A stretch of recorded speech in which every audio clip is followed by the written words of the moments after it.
my mother's spare bedroom right now. Okay.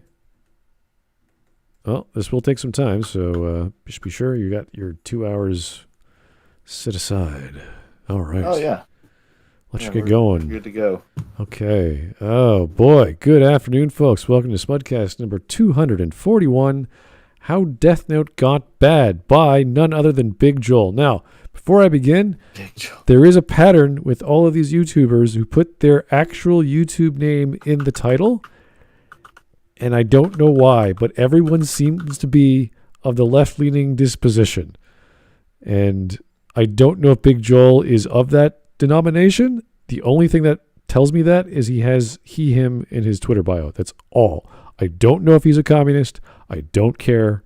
It's just a I weird. have my name in my title or Yeah, on my channel. you do that. You're titled like this is my video about thing. Pipe Oh Zach reads. Is that your no, title? no. Okay, well that's what I I don't know mean. what his title is. What? Big Joel is the name of his YouTube channel. Big Joel is in the title. I just this happens. I don't. Yeah, I'm just making that observation. It's Well, not. my reading videos are usually well, I say usually I have one, but my reading videos are titled Zach Reads and then the title of the thing that I'm reading. That's fine. That's totally cool. See, my name works both It's ways. your It's name is also a my name and is it's a also the verbiage. it's an activity, right? Like you can't Big Joel something a video. I'm So gonna you say that, but I whatever. feel like you could Big Joel something. I don't know. I don't think so. Anyway, we've got Mark and LitDev coming in later. LitDev, you never know, but Of course. Mark is Always busy. late. Mark is busy cooking some meat, so that's always good. And this is a 27-minute video. It's fairly long, but it's a topic that I enjoy, and he makes some good points. He doesn't bash the show outright, which is always good because he's not that biased or not that sensitive to good stuff as well as the bad. So I appreciate the a nice balance. I'll bash it. Yeah, no. There's lots of things to bash in Death Note. There's lots of details that when I clued in on them because of my obsessive nature with murder mysteries, I'm like, okay, at this point, Lights has been caught, but nothing happens. Or at this point, L should be dead, but he's not. Like, there's all these moments where I'm trying to think of a way that like L should have died earlier, and I can't think of one off the top of my head. there are Earlier so than many what he ways did. L could have died. If you have the ability to kill someone by writing their name down, um, I mean, you could do so many things that involve someone else dying that causes someone else's death. So, if you know some person's name who's Oh, around you L, could do the Dark Knight thing and take out his driver. you could do so many things. I mean, it's obscene the level of control you have of people in the Death Note. So it would not be hard. Yeah, that is true. That is true. It's just I think it's a little contrived the way he does die, and then Well, his replacement, shall we say, is as close as you can get to a Mary Sue without I do becoming Mary like Sue. I do like the fact that L does in fact die. It's the way he dies that there's a few holes in there I didn't like so much, but the writer was trying his best to get that point. And Yeah. he seemed to drop the ball a few times, but he kept kicking it. So it's like he didn't stop playing. He just kept sort of, oh, screw up here, screw up. You got the up. Yeah, fine, it's fine. I get it. Just fall right to success. It is like a believable Deus Ex Machina. That's what I call it, because that's what happens. A Deus Ex comes down. In the world of Death Note, there are gods, so it's fine. So Yeah. it comes down, does the deed. Fine. Weird coincidence that happened, and all he had to do was ask. But Shinigamis are weird. Okay, so it's a stupid excuse for the death of L, but that's what the guy They're wrote. like people, but I guess yeah, more godlike, which makes sense. Right. But Anyway, they have their distinct personalities, which is good. There's not really a rule book for them necessarily. They can kind of do what they want, but there are consequences, such as dying. Yeah. Okay, so let's get started. It's going to be 27 minutes. Hopefully this will take less than 2 hours and a half, depending on how much we have to say. Whether or not LitDev pops in, we'll find out. Anyway, let's go. Hey everybody, today we're going to talk about Death Note. The title of this video, How Death Note Got Bad, is pretty incendiary and maybe not the perfect way to describe my complicated and nuanced feelings about the show. Okay. So what he means here is that he just deliberately made it clickbait so he can get... So yeah, this is incendiary and he knows it. Now, he did that for the purposes of being incendiary, and then he's also sucking his own dick here. We're not off to the greatest of starts. Probably. You want to open up to the audience and be like, okay, like, I'm going to convince you that this thing is bad. You don't just start off being incendiary for the sake of it. That's more or less poisoning the well at the very start, and that's not something you want to do to be able to convince the most amount of people that you can. Can you imagine the whole point of an essay? Writing a script and starting off this way? I know the title of this script is like not good, but I'm going to use it anyway. It's like, what? I didn't want to make this video. The title of this movie is Zack Snyder's Justice League. Now, I know you're thinking, fuck Joss Whedon. And that's true. But listen, give my movie a chance. All right. Oh, I've Death Note like 5 times. I love it a lot, and I would easily call it one of my favorite TV shows. So he's putting up this massive shield. I love it. It's amazing. It's fantastic, but it's bad. It's just my opinion. With this one, I don't see the just my opinion bit. You can subjectively love something and objectively hate it, or objectively say it's bad, rather. So that is fine. It's just I kind of know where he's coming from. It's the implication behind his words. Once you have those statements, I both love and hate it, you have to be very nuanced what you love and what you hate, because obviously you can't love and hate the same thing unless you're talking about an event where you say, okay, this event in the story, I like it for XYZ, I hate it for ABC. You can't hate and like XYZ the same. It doesn't make sense. Yeah. It has to be, there are reasons to like it and other reasons to dislike it. That's fine.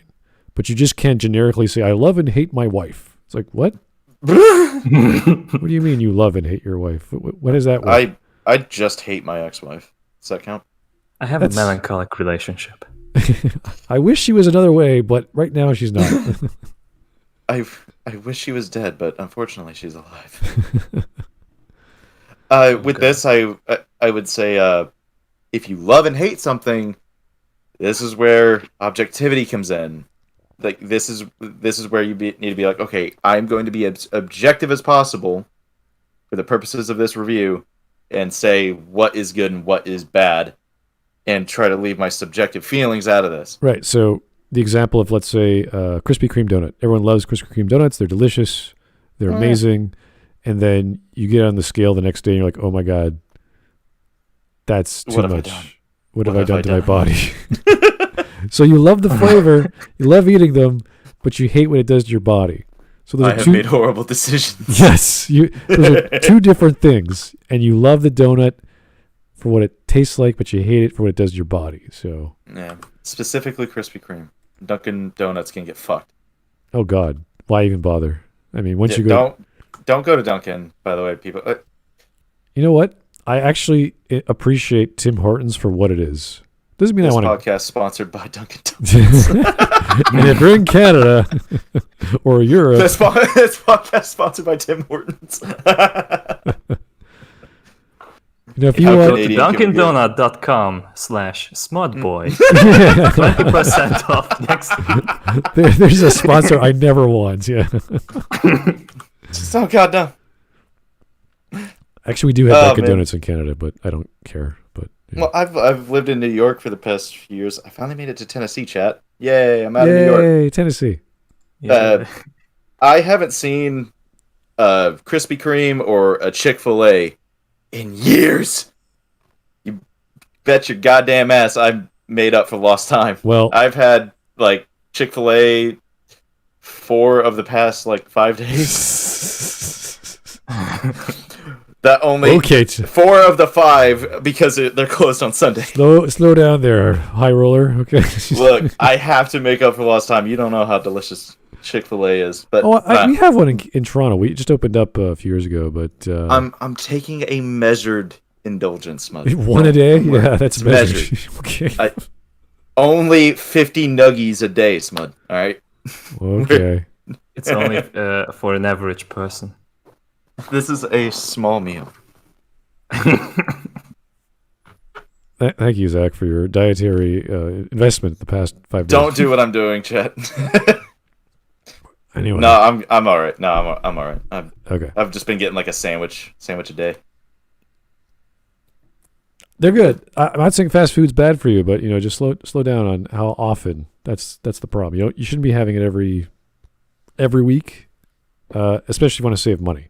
So, Yeah. not to say it's expensive, but you got to watch your purchases. That's pretty good. Yeah, no. Fast food is cheap and easy and easy to get and that sort of thing. So, just go to the grocery store more often than you go to the fast food store. All right. Anyway, let's go. I still love the name Big Joel. It's a good name. Yeah, I like the name too.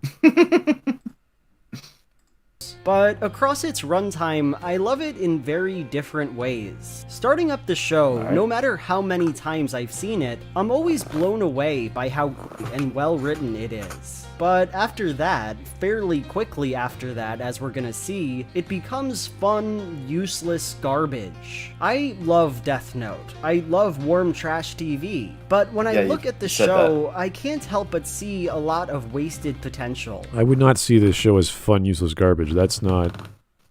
Certainly not. That is not absolutely. That's something like JoJo.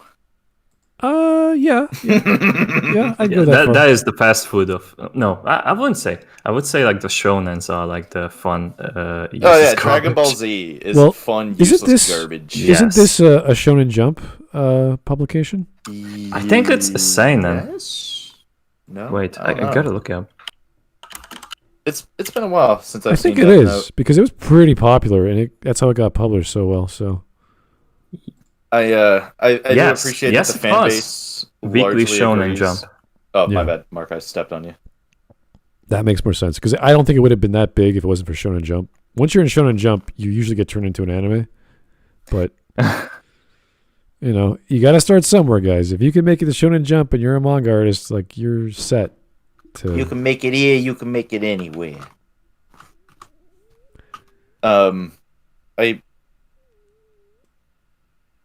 I appreciate that the fan base knows that the last half of it, or the last third of it, rather, is garbage. There are some problems with the second part of Death Note for sure. I like the recent rewatch, and I felt like it wasn't that bad. But there's just like so many things that goes wrong once you like think too much about it. There's a lot of things like leading up to the death of L. Even before that, there was a few problems I had with the story, but it never really broke things. It's when you get to like Mellow, and I'm like, okay, this is dumb. Yeah, I get the idea. Think of why include Mellow? Okay, the idea behind Mellow, as far as I understand it, is he's going to do every dirty trick to do what he could, because L was playing by the book. Even though if he was extreme, he was still playing by the book. Nier was a bit worse than that, but still trying to be a nice guy about it. Mellow's like, I don't care about the rules. I'm going to hire and get along with the underground and the mafia bosses and whatever. I'm going to take that over, and I'm going to catch Kira that way. It's like, okay, good. That's cool. I like that idea because they're using other methods. And his motivation is he wants to prove himself to Whammy House or something like that, but what's his name is already dead, so I don't get it. I'm like, what's going on? I don't know what he's trying to accomplish, but I like the reverse concept of trying to approach Kira differently. So it's the execution that I'm like, okay, that's a little silly. So he loves chocolate. That's his entire character. Yeah, he's angry and likes chocolate. Angie boy. And his face is melted off. You're like, oh, okay, it's angsty, angry. Yeah, okay. Good stuff. Anyway. Oh, Death Note. You had such potential. And in this video, I want to explore when and how that potential was wasted. It should be fun, I think. I'm excited for this fun, chill video. Part 1. Why Death Note slaps. I've actually already made a video a pretty long time ago where I talked about why I like Death Note. And while I still agree with some of the points I made there, that video is kind of vague and just not good. I'm gonna preempt this. He needs to restate those points here. Or But at least, it's a or at bad- least give a general idea. It's a bad video. He's not going to do that. So Okay. So you just need to qualify this instead of leaving it. I already covered this. No, if you're gonna make time to talk about it in whatever X video that you do, you need to bring up those why comments that you made previously. Most games are defined by a predictable set of mechanics that the player comes to understand over the course of play. When you play Mario, you are offered a set of inputs and obstacles. Besides, I think it's necessary to this video to explain in some depth why I love the early episodes of Death Note so much. So, to do that, let's start by looking at one of the most iconic scenes in the show, where Light Yagami and L play tennis. Let me set the stakes. Light Yagami is a sexy hot boy genius who gets a notebook from a god of death, a Shinigami, that allows him to kill people if he writes their name in it. So he decides he's gonna kill all the criminals and become the god of this new world. Does this feel disjointed a bit? Like, I feel like he probably should have set the premise of the show. Like, tell us what the show is prior to saying, this is a great scene. it's like saying, I love vanilla ice cream. Vanilla ice cream's the best. I don't like it anymore, but I used to. By the way, this is what vanilla ice cream is. I don't know. That's History of vanilla ice cream. fine. I guess. I don't know. It doesn't really bother me. It's just a... I guess this is my nitpick for the video. I would have structured this a bit differently. That's fine. It's all right. Yeah. I will become the god of this new world. L is the hot, sexy detective What? trying to track down Kira, the person. L is sexy? Are you kidding? Hey, he's cute. He's cute. I'll scruffle L's hair. He's got bags under his eyes. He eats only sugar. He's creepy as hell. I don't think he's attractive. I don't know. I mean, this is just me. I'll scruffle his hair. It's like, you're a good boy. Keep solving crimes and catching murderers. You Okay, little whatever. cinnamon roll. Committing murders. And in this scene, one of the first times the two characters meet, they decide to play some Oh games. god, he does look creepy But when there. you first invited me to play, did you know how good I was? Yes, I'll be fine though. It's been a while, but at one time I was actually the British junior champion. L already suspects that Light might be Kira, but of course he's not sure. And as we watch the scene, we enter the internal monologue of Light, as he deliberates over the meaning of this game. If he wins, will L suspect him more? What if he lets himself lose? Is he going to think that I'm Kira if I go for the win? I suppose I could just lose on purpose, but if I do, it could work against me. Okay, so this is typical stuff in thriller dramas where the suspect or the hero is contemplating what to do next. He hears inner monologue. It's very common. Oh, geez. I think every country that does thriller genres, if I do this, will they do that? If I don't do that, will they think this way? It's like, okay. Same with romance, actually, appreciate too. Yeah, I do appreciate that this game of tennis is a game of chess. It's fine. It's fine. I don't mind it. If I do this, and then he might suspect that. It's really good. I actually like this scene. As silly as it is. To want to tennis win, he match. might also expect me to throw the match to avoid suspicion. But toward the middle of this scene, Light realizes L's not going to be able to deduce anything from this. Him winning or losing will, at the end of the day, be meaningless. I don't see any way that he can profile me based on a tennis match. So, I have to assume he has some other goal in mind. So, looking at this, we might have a question. If these lines don't move the plot forward, don't tell us anything of importance, then why are we listening to them? Because it's conflict. It's interesting enough for us to pay attention to the two antagonists, or two protagonists, whatever you want to call them, fight against each other. That's the point. tension. If you don't do that, what do you want them to do? Sit down and have a conversation? You could have a tense conversation, but this is more interesting. This is putting the context of a conversation, of inner monologue, in the form of a tennis match. Great. Why not? Yeah, it's creative. You kind of need to tell us why this is a bad thing. It doesn't matter if it moves or doesn't move the plot forward. Does the conflict work? If the conflict works, it's fine. Now, if they do another tennis match, that might be stupid. Because you were doing... Every time they talk, it's just a tennis match. What if I do another? What if I win this? Like, that would be like, okay, dude, we already went this path. You need to have the cat and mouse work a little. Every time you have the cat and mouse theme work, you have to mix it up. You have to give us a reason why the cheese is so important, why the mouse is so incompetent, why they get stumbled, why the mouse can do things the cat can't. What are they trying to hide? What are they trying to go? Like, there's all sorts of stakes you have to do in each of these scenarios. So putting them in a different light, like a tennis match, is fine. You just can't keep using it the same way unless if there's a motif about the tennis match. And every time they go to the tennis match, something interesting is going to happen. There has to be something new. There has to be a plot reveal. There has to be a character reveal. There has to be something about that. So what we learned in this scene is that L used to be great at tennis in Britain. Was that a lie? Was he really part of Britain? Did he grow up there? If so, Light can go research that and figure it out. Who is L? Because no one knows. So these are things you expect the narrative to do. And these are little subterfuges, little red herrings. Each of the characters are playing with each other right now. This is the nature, at least to Light, because he has to protect himself. And L is just highly suspicious of everyone at this point. Yeah. And furthermore, if nothing else, it's just a great character moment. It's a lot of good character moments where you get to get these glimpses into their personalities and understand them just a bit more. Yeah, characterization if nothing else. All these elements are there. That's why this is a great scene. But is it particularly useful for the plot? Not so much, no.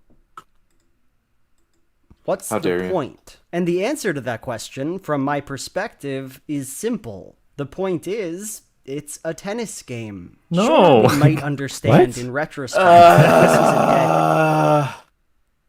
You know what? This is fuck you. This is going a different direction than I thought. Yeah.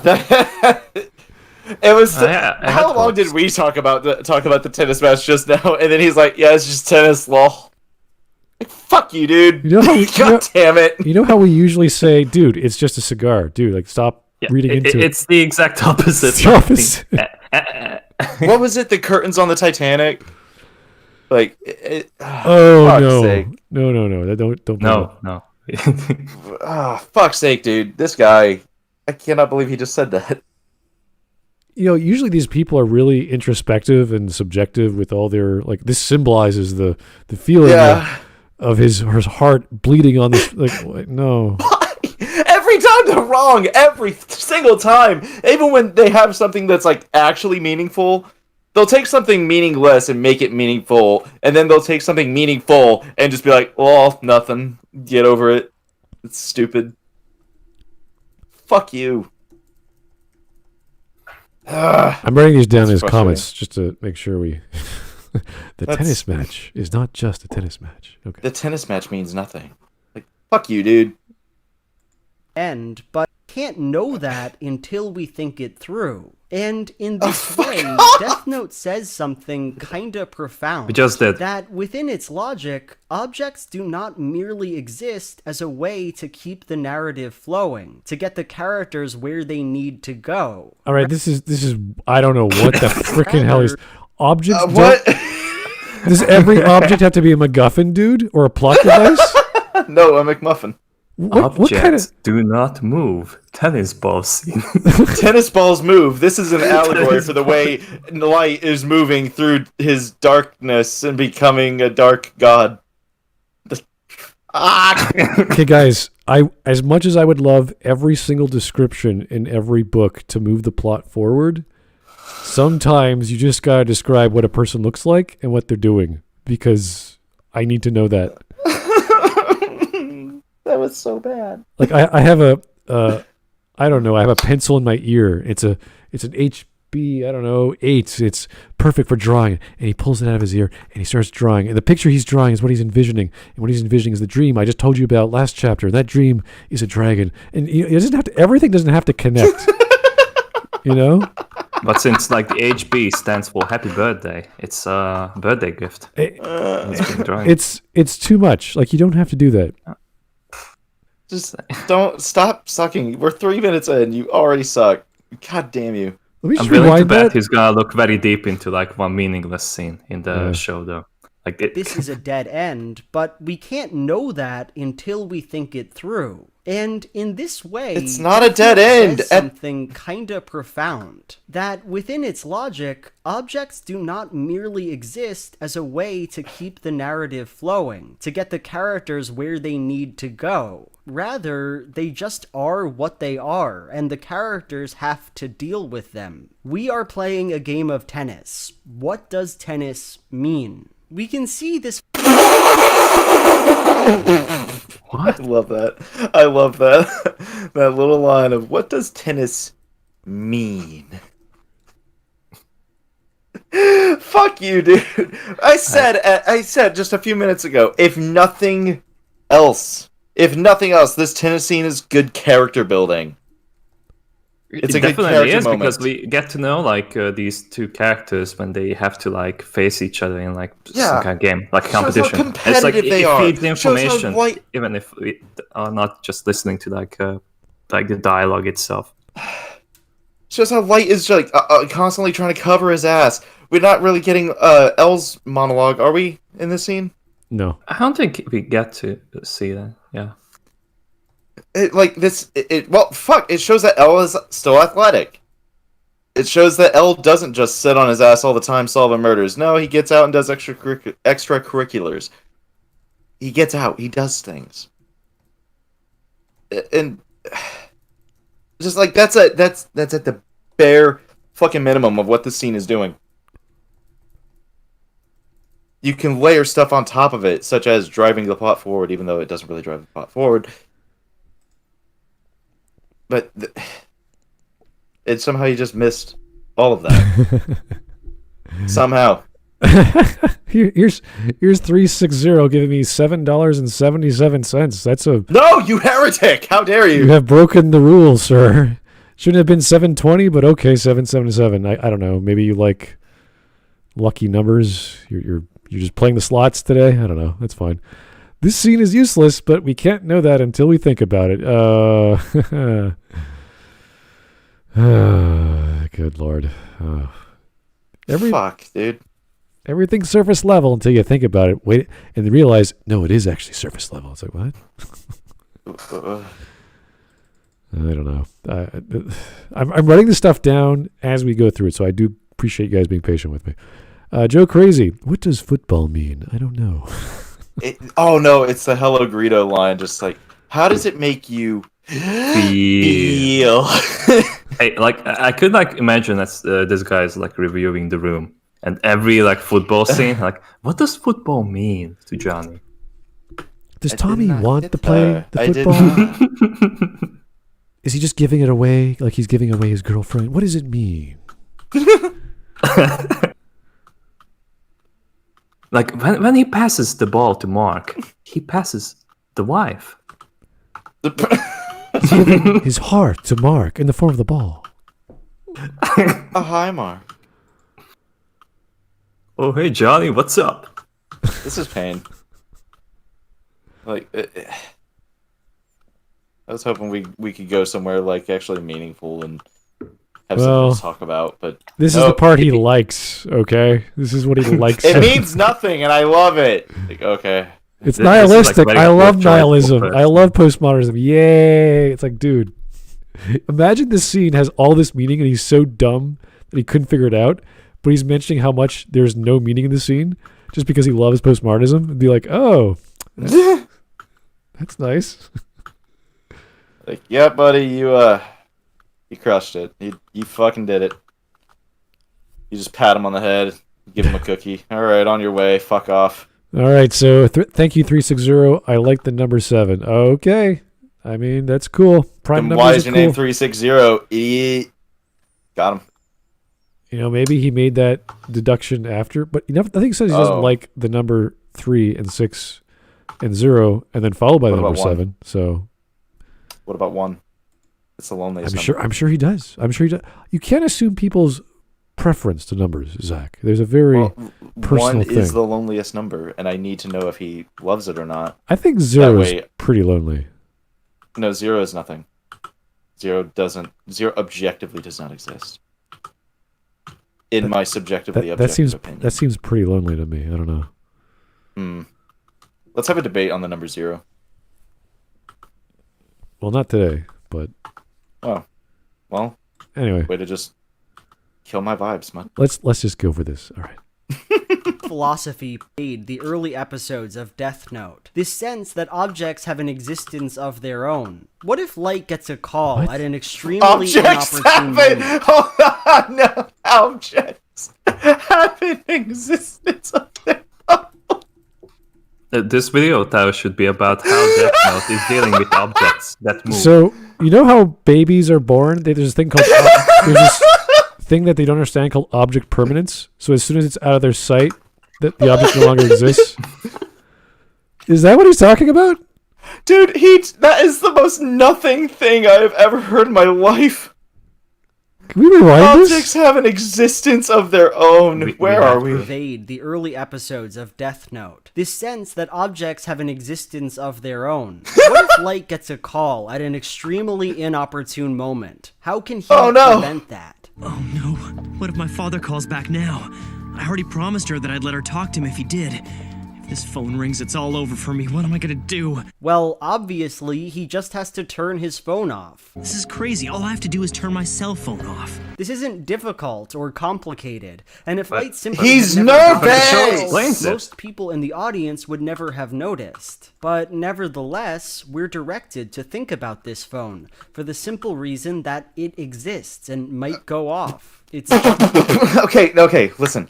He's thinking about the phone because he's nervous. He doesn't want to, expose himself. He doesn't want to get caught. So, what does he do? He starts to panic a little bit in his mind and overthink things. Oh, fuck, I have this phone on me. If my father calls, I'm fucked! Oh, wait, just turn it off. Okay, oh, fuck.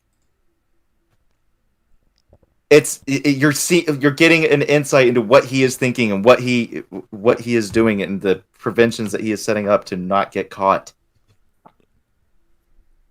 Yeah, the show itself is a bit smarter than your average anime. I know it's a bold claim, but I'm willing to make it. It's thinking about your environment in a scene like this. I think it's a smart idea because otherwise, if you don't have light, having some dialogue about the possibilities that he can fuck up, then all you have is just him making up bullshit to get this woman's name, which is would take this episode. I think the entire episode is about baiting her to give her ID card. This is I love this episode. Wonderful. Solid. She's investigating the death of her husband or her fiance or whatever, and she's faked her name and because he tried to kill her and it didn't work. And he's walking to the police station, and this is the whole scene takes place in this strip of road, and he's checking his watch and doing all these things just to get her name, and then finally she gives it up, and that's when he's won. And it's so brilliantly done. It's one of my favorite shots of the show, really. It's good. Yeah, this is if you don't have inner monologue with tension, then he'd be extremely confident. Oh, I should turn on my phone. Turns it off. Oh, I don't know this person's name. I guess I shall try this. Oh, that didn't work. I shall try that. It's that's boring. You have to have him freak out. You have to have him go, oh my God, what do I do? I'm not that smart, even though I'm a super genius. What's going... you have to have him have conflict. I don't care if it's internal conflict or external. Give him something to worry about. Give him something to contemplate and go, oh no, how am I going to survive? How am I going to not get caught? Because that's the point. He is playing cat and mouse with the police. And hopefully not the FBI or Interpol or God knows what else. Smud, the phone only exists because it does. I gotta write that down. Object permanence. My God, that's so dumb. Objects have an existence on their own. We are drawn to this phone because it is there. Thank you, Big Joel. You fucking nailed it. All right. You somehow you fucking nailed it with that. The phone exists because it do. This is like, I don't know, when you talk about people analyzing. Don't think it be like it is, but it do, Smut. When you make essays to sound intelligent, but what you're saying is actually retarded. Like, when I walked outside, I realized I'm a solid object. You're like, what? I think, therefore I am. Oh yes, thank you for that thought that somebody came up with fucking thousands of years ago. Like, I know You're the first one, buddy. I know I have to get to the store, but why don't I just walk and not take the car? Like, then I realize I need to put stuff in the car because I'm going to buy a lot of stuff. Therefore, I should take the car. You're like, thank you. You didn't have to go through that, rigmarole to do the logical leap of the thing you always do. Why are you bullying him? Because he's an idiot so far. So far, we haven't disproven that yet. No, how dare you? He watched the series 5 times, and this is his conclusion. I'm just baffled. Really. Okay, so I feel like if you watch through something that much, your brain might actually turn to mush, and you're going to be thinking about the curtains on the Titanic. Like, Yeah, probably, but you watch through it once to get an idea, and then you watch through it a second time to either confirm or reject those ideas and to understand it a little bit better. The third time is like as you go through the editing process and be like, oh wait, did I get this right? Okay, cool. If you're going through it 5 fucking times, again, you're going to be thinking about the curtains on the Titanic. You need to slow it down there, buddy. I don't know, because the series has been out since 2006, so I can't pretty much believe it, because I think at least I saw this series at least 4 times in the past 15 years. That's how long it's been out. So I saw it when it came out, and then I saw it a few years later. But yeah, so if in that perspective, then yes, it's very well possible. But I read it. If he did watch it 5 times just for this review, I doubt it. But it's seemingly these signs lead us to that way. If you were debating, go ahead. If you were debating object materialism, watching an anime, something's wrong with your thought process. What can I say about Death Note? Well, look at the ball. Okay, so what's this guy's argument about Death Note thus far? Oh God. All right, so phones exist, right? Okay, Phones so exist. the tennis match to him is just a tennis match because it means nothing, but only after you think about it the same way Light thinks about it, because he comes to the conclusion that you cannot make a genius level move interpreting or profiling someone playing a tennis match. It wasn't about... Well, I mean, it's not that you can't, but that's not... He kind of missed the point. It was a metaphor about them going one after the other. Yes. You know? It's a one way to express the cat and mouse they're doing, and every episode is pretty much that thing. Yeah, when I watched the tennis match, I don't think I read into it as much as this guy did. I didn't think it was them reading each other's bodies. It just made me smirk because I saw there was a metaphor there. I didn't see that. I missed that entirely. It was a metaphor of the cat and mouse game. Like, I do something, and now you do something, and now I do something, and then you do something in reaction to what I did. Yeah. It's simple. It's a cat and mouse game, that's all. It was a very simple metaphor. That was why it was charming. Oh, I took it as more of just character moments, really. I like that.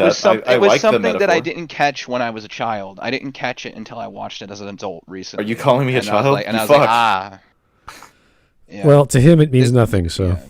Yeah. Okay. The other one what is this object permanence thing he's talking about? Okay, about that, he talked about how objects exist or don't merely exist to keep the narrative flowing, which is a weird statement to make in writing. So he's expecting every object in his story to be a plot device or a MacGuffin or a plot point or whatever. When he says object, is he referring specifically to props? I have no idea. It could be anything as far as he used the term. Let's give him the benefit of the doubt and assume he's talking about objects that are interacted with.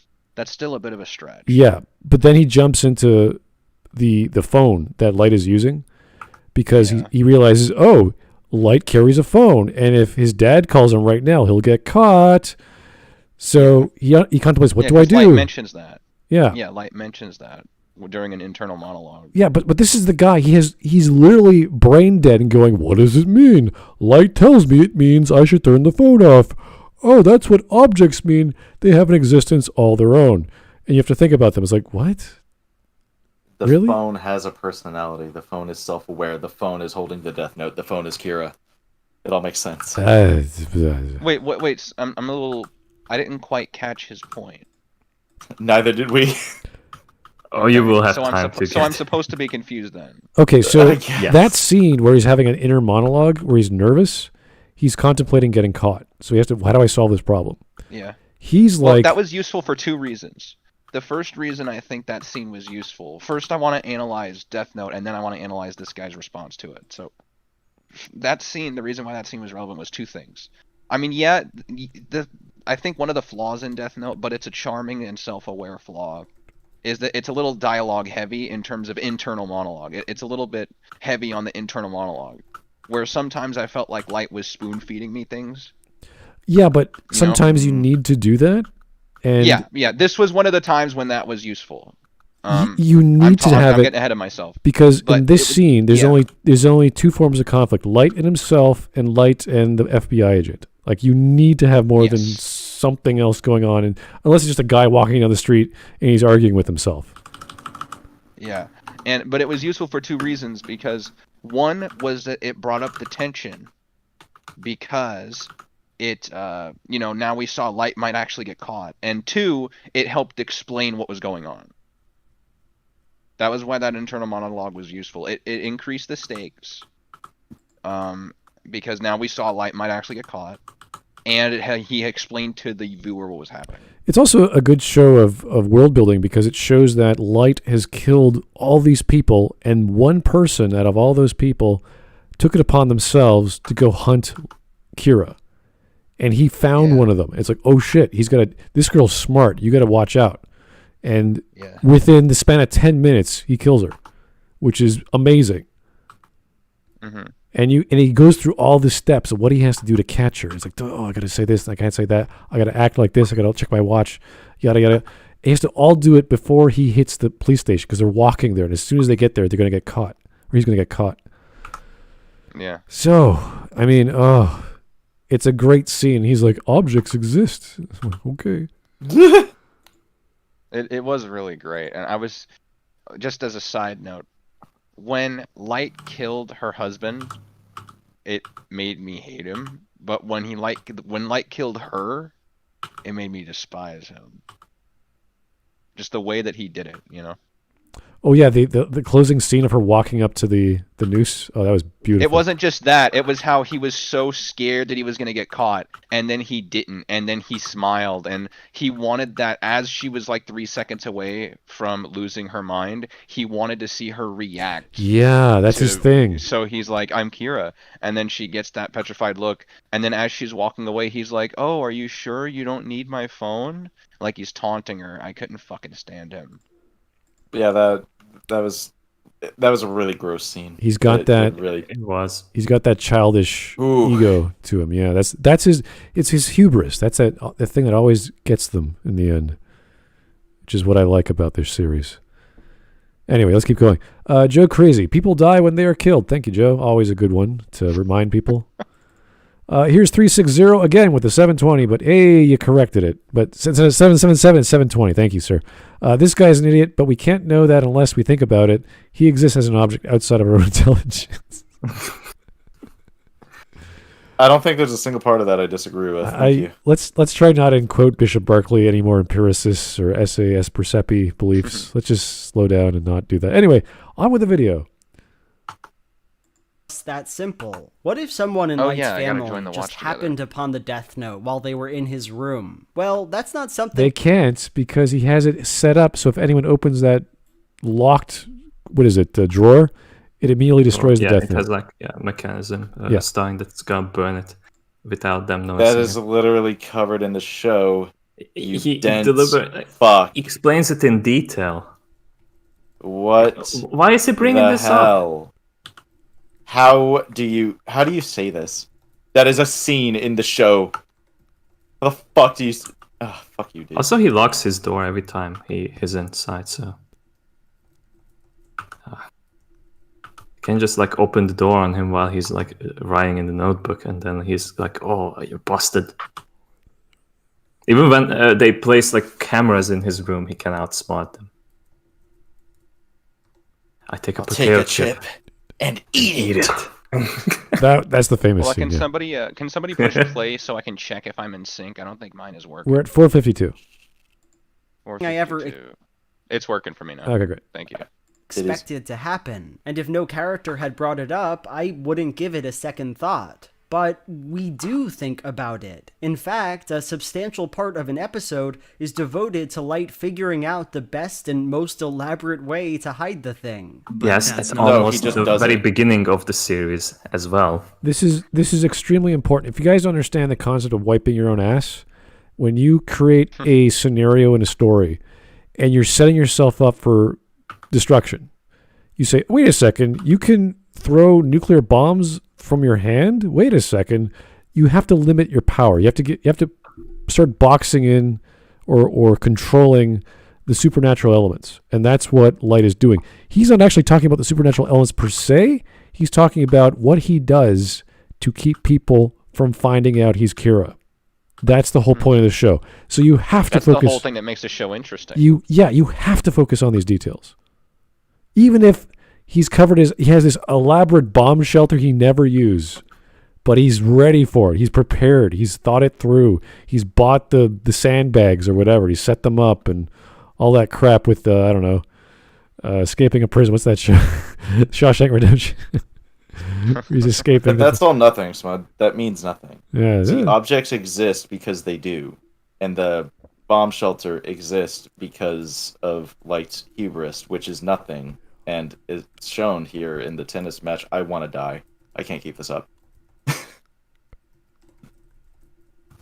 Oh, fucking hell. All right, let's go. Big Joel. Even if someone figures out that there's a fake base, I've set things up so that there's no way they could get their hands on the notebook.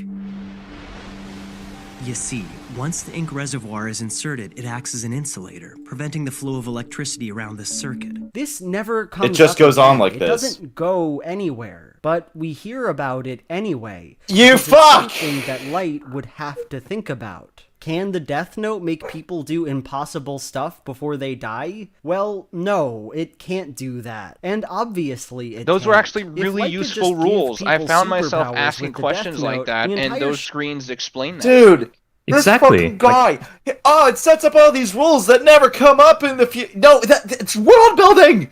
It's the fact that it could come up, and it's the fact that Light takes it all into consideration whenever he's planning. And let's be honest, it's also covering up plot holes a little bit. Yes. Because if you just let it do anything, it's like, well, why doesn't he just make everybody against him kill themselves? Like, you're going to ask yourself these questions 2 episodes in. They had to explain it. They had to. Otherwise, you would just have... They did a good job of explaining just enough when they felt the need to, so that you don't ask yourself a question that causes you to lose your, belief factor. They did do a good job of pacing that with the explanations and everything. Meanwhile, you have like a show like Code Geass. Oh god.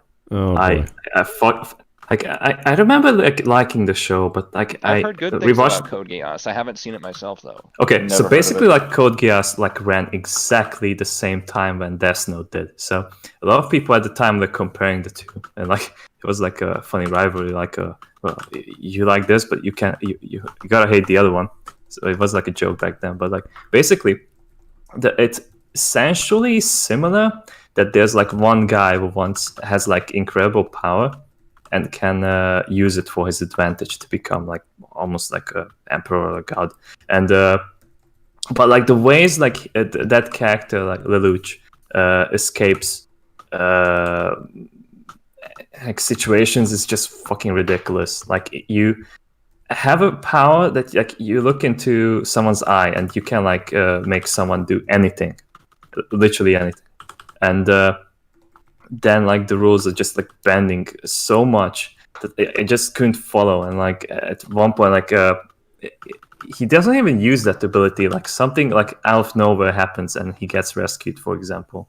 Like he gets surrounded by an army and then like woof, somebody just showed up in a costume and then like that's my escape route. It's so ridiculous. But then you have like a Death Note, which is like very grounded, limited, like okay, because of the setting itself. But I haven't felt as much like criticizing it. Like when I was watching, I was just like enjoying myself because like it like brought up like a new situation.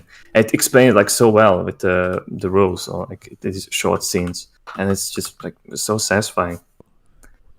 I'm so angry that he criticized the drawer scene when that is such a good scene. And then they never brought it back again. They like, never brought it up. He just shows it for no reason. The drawer was such a good character. Along with the phone and the tennis ball. Here's Alex Halo. A movie not having these rules makes so many plot holes. Yeah, that's kind of the point. You need to set the rules down for your magical killing machine, or else it becomes crazy. This is kind of the point, though, when we talk about what's the word? Urban legends, fairy tales. It's like, okay, here's a fairy tale that's real. How does it work? Guess what? There are rules written down in the book. Oh, fantastic. It's all explained for us. We just have to read them.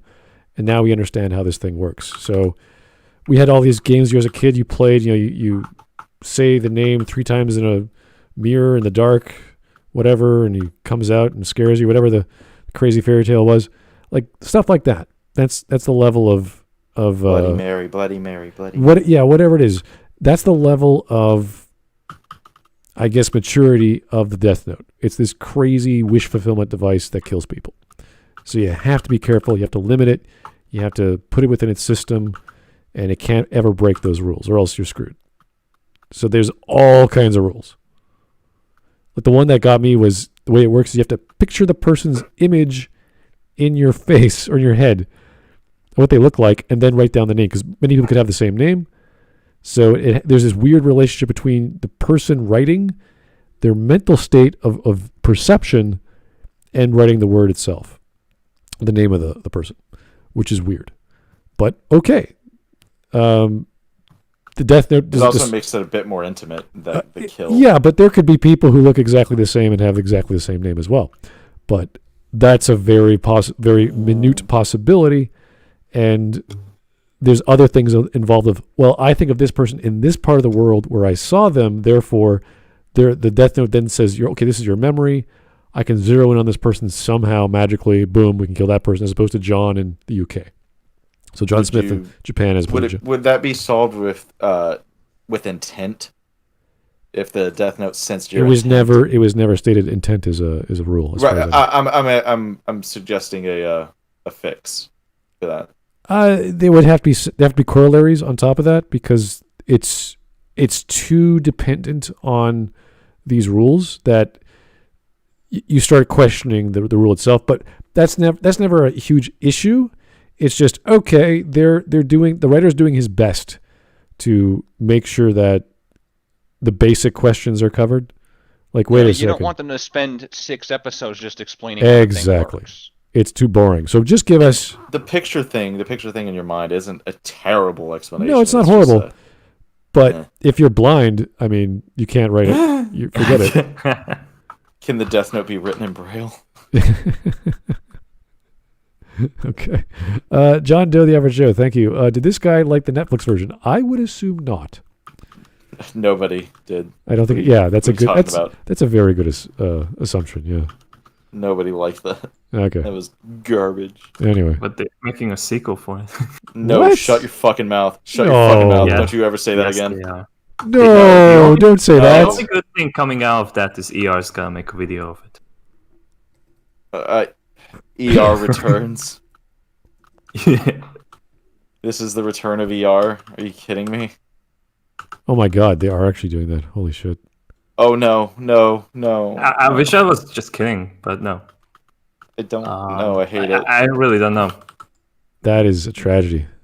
Because honestly, I didn't know that it has a following even. I hate it. Okay, that just ruined my day. All right, thank you. Yeah, I agree. You're welcome. To know Why? that such a It thing just- exists or will exist is like, oh my god. Just me looking at Netflix. Holy shit, he's dead. Leave him alone. Leave Death Note alone. It's already Okay. bad and it's already dead. All right, Leave it. let's get back to this. Show would be like 2 episodes. And yet, we still have to go through the process of learning how this object works, what it can and can't do. It's impossible to make someone write what they don't already know. Or, at the very least, it has to be the kind of thing that they could come up with on their own. Basically, even the Death Note can't do the impossible. And through this sensibility, this constant attention to the functioning of objects, the show produces a sense of genuine wonder and intrigue. Look, Death Note is a work of fiction, I would and agree as with that such, statement. we know on some level that what's going to happen, whether Light will win or not, is mostly a matter of what will serve the plot, what the writers wanted to see happen. But in these moments where we learn You can say that about random, any useless story. information, it doesn't feel like it's It's not useless information. Do we want to discuss that statement? It's not useless information. Sorry, which one? That the story will do what the writers wanted Yeah, you can say story that to about do. any story. You can That say that about is any story. okay. This is such a nothing sentence. What we have to realize, this person's not talking with a full deck of cards. All right. If he said that statement with a rational, thoughtful, intelligent mind, he'd go, "Oh, wait, that's dumb. I should not say that." He didn't. He wrote it down in his script and he recited it and recorded it and he published it. He patented it, he packaged it, he put it in a plastic box. That is such a nothing sentence. He has- the story will do what the writer wants. He has said so many tautologies so far that I just like, okay, that's dumb. Yeah, That's I got vacuous. nothing for this guy. This fucking guy. Also, I it got doesn't nothing match for him. up with the title. He's saying how Death Note got bad, Yeah, which he's- implies that the show started out good and took a downturn. He's not saying that so far. This is Well, He's actually, just like, saying the the whole first- show is bad. this is The part very one. first minute of his video is just like him Okay. explaining that, like, oh, he did it because it's like very complex. He's to, like, it's describe what he- intriguing, but whatever. Yeah. Like, that's all he said so far. Here's Joe Crazy. Light Ligami? Don't you mean Light Turner? Oh no, Shut the fuck up! Joe. We don't speak that name here. Why did you say that? Why did you say that name? 360. The story is an object. Oh my god. Oh no. Stop objectifying stories. I think that the story is a social construct. I do appreciate that most of the women in the stories are pretty attractive, though. That's always good. Yes. Who is Light's girlfriend towards the end? Oh god. Which one? The Misa or Oh no. Oh, Minaka? not What the hell? Misa. I can't stand Misa. I really can't. Talking about the nut job? No, the news. Oh, Takata. chick. Takata. Yeah, I liked her. Talking about the brunette. She was smart. Well, as smart as falling in love with a psychopath, but yeah. Who doesn't fall in love with a psychopath every once in a while? Back me up, Anyway. yokai. Anyway. Well, I mean, we're men. It doesn't really count when we do it. This doesn't count. We're supposed to fall in love with psychopaths. Well, yeah. 'cause Example that's the- one, my That's the ex-wife. definition of womanhood. I mean, come on. All right, let's Man, I'm go. full of the ex-wife jokes today. Let's go. Let's go. just a like its events are just beats in a big narrative. Rather, the world of Death Note feels real. Not because it's down to earth How? or subdued, it's not those things, but because we are constantly forced to observe it with the knowledge that anything could be meaningful. Light could... What the fuck? What the fuck does that mean? Can we What restart does that? mean? Can we please replay that statement? Do you really want to? What does that mean? I don't know what that means. I request that as well because I feel like I didn't understand. I hope I didn't understand. All right, let's go 1 sec.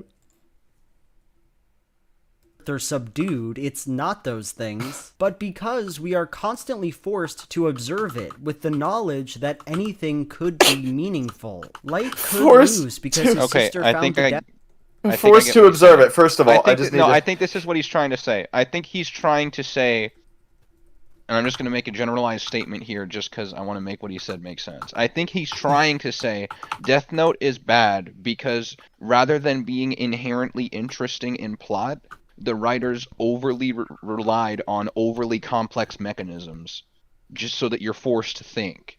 I understand what he's saying, and I think he's wrong. Okay. If that's his point, I think it's wrong. No. The way I interpreted that was he's thinking this is some sort of murder mystery. And you have to pay attention to every single detail because you'll figure out who the murderer is. It's not a murder mystery. It's a cat and mouse game. You can maybe predict that Light or L might pick up on one little nuance and then mention that later on, but there is no mystery. Like there's nothing to like guess. It's just, wow, can they get away? How are they going to get away? I don't know. And then when they get caught, you're like, I didn't see that coming because no one can see. Like that's not the point of a cat and mouse story. You're not there to predict how they get caught. You're there to watch with anticipation how they don't get caught. This is, I don't know what you are like, because he started the whole story, this premise of the show is good because objects don't have meaning. And then you're forced to observe everything because they could have meaning. You're like, okay, yeah, but that's every show ever. You ever watch or read anything?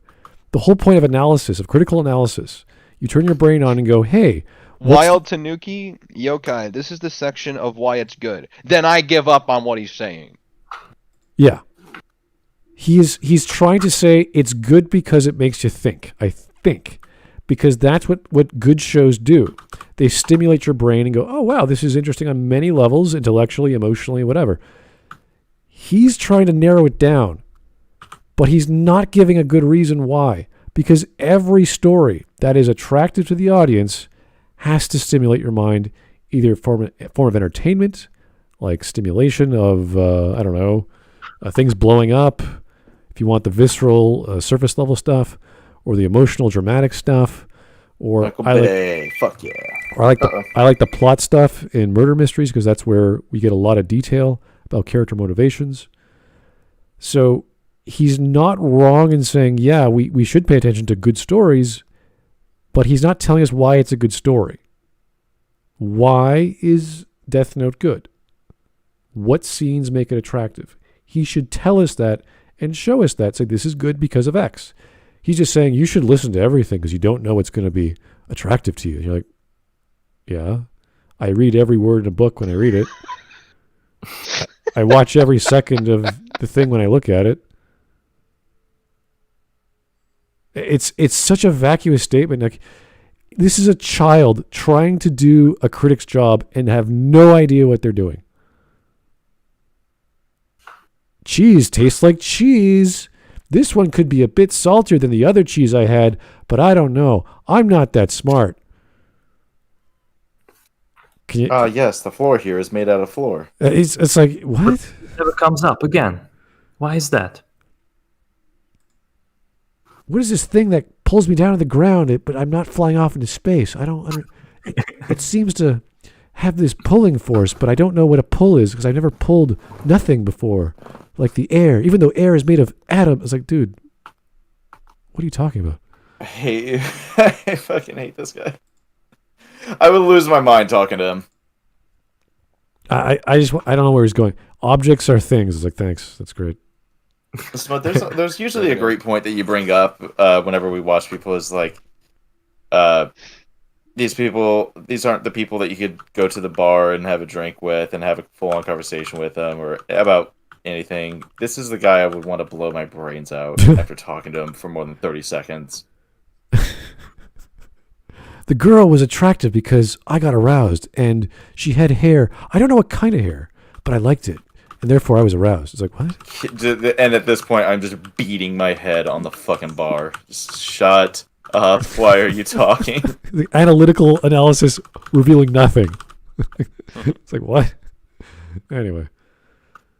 Death Note, because he didn't experiment enough with how the notebook works, because his phone rang. Yes, he does. What? Wait, hold on. Wait. Can we go back 5 seconds? He did not just say that. He did not say that with all seriousness. No. Anything Please no. could be meaningful. Light could lose because his sister found the Death Note, because he didn't experiment enough with how the notebook works, because... No, like the first episode is Wait, pretty I much think he's... just Wait, hold experimenting with on. it. I think he's making a different point. Oh, I think we may need to go back further and recontextualize it. If you believe so. Listen, man, I'm trying to get whatever I can out of this. You want to watch it again? Yeah, we may need to go back just a little bit further The and Death Note recontextualize. feels real. Not because it's down to earth or subdued, it's not those things, but because we are constantly forced to observe it with the knowledge that anything could be meaningful. Light could lose because his sister found the Death Note, because he didn't experiment enough with how the notebook works, because his phone rang, because he didn't think through a game of tennis. It's all important. It's all on the table. And I just wish it could have stayed that way. Okay, so he's saying if Light didn't do those things, then he could have lost. But he did, and that's why he made it as far as he did. Okay. Yeah, but his explanation for why it's meaningful is just retarded. Has been nothing. Yes, I agree. It's meaningful because it means nothing is not an answer. That is a dumb conclusion. Look at this. Look at this tennis match. It has all this potential metaphor and symbolism, but in reality, it's just a tennis match. You're like, what? And then at the end, he says it is meaningful. It's like, how is it meaningful? He doesn't answer this statement. It means something. You have to pay attention. And he just doesn't tell us. It's very nauseating to listen to this fellow. Anyway. 360, thank you again. Does Asiago taste like cheese? You must taste it. Yes, Asiago does taste like cheese. What you should do is have other Italian cheeses with it, so you compare. It's always the best way to do it. So have your. I'm gonna have a spinach stromboli today with cheese in it. Wow, what was that? What? Sounds like you're hiccuping. Am I? Yeah, you're like stuttering or something. Just rejoin. Okay. Wow. So whenever you have a food or a drink, have multiple styles of the same. Better? No, same. Let me change regions. One sec, guys.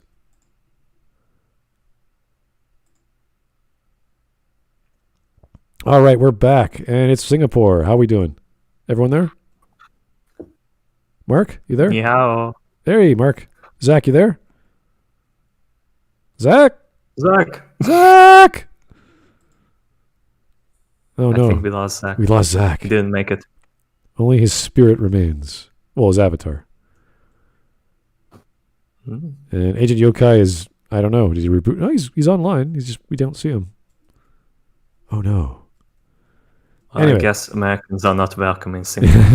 What I was trying to say about drinks and cheese or whatever, when you're trying a whiskey for the first time, always have other whiskey to compare it to. Backup software. How about now? Much better. Thank you, sir. Much better. All right. Okay. So whenever you're having a new cheese or a new wine or a new this, have another wine with it because you need a frame of reference. And you can't just go on your memory unless you're really good at tasting wine and cheese. So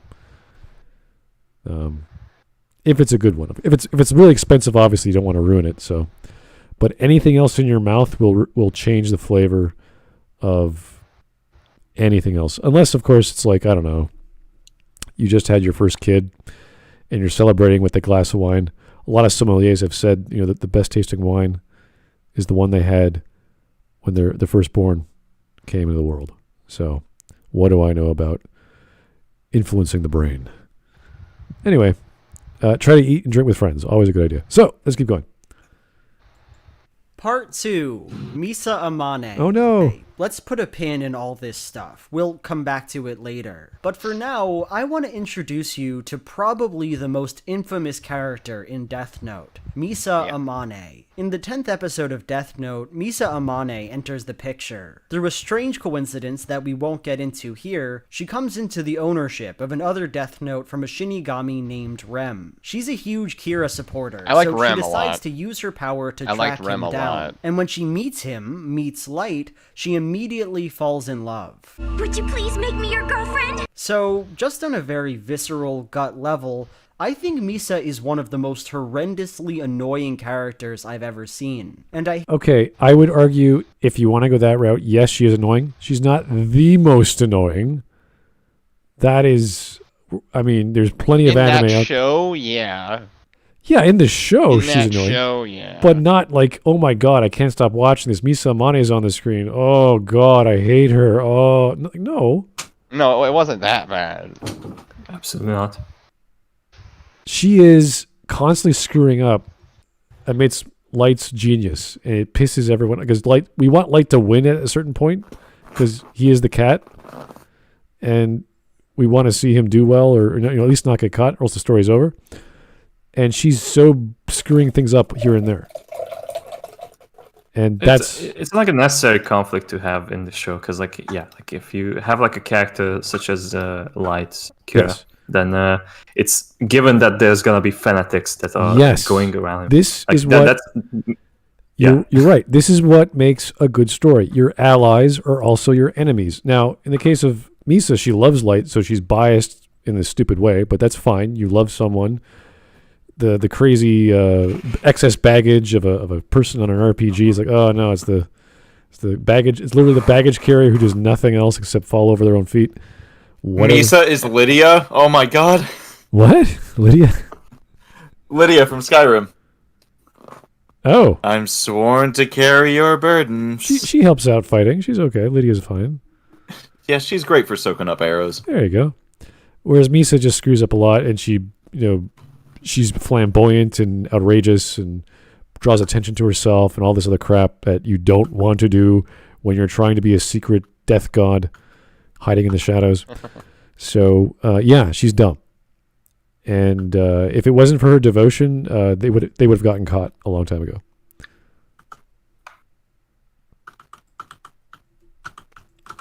So in regards to the plot, yeah, she's annoying, but that's one of the... It can't just be about Light and L. There has to be another wrench in all that, and that's Misa.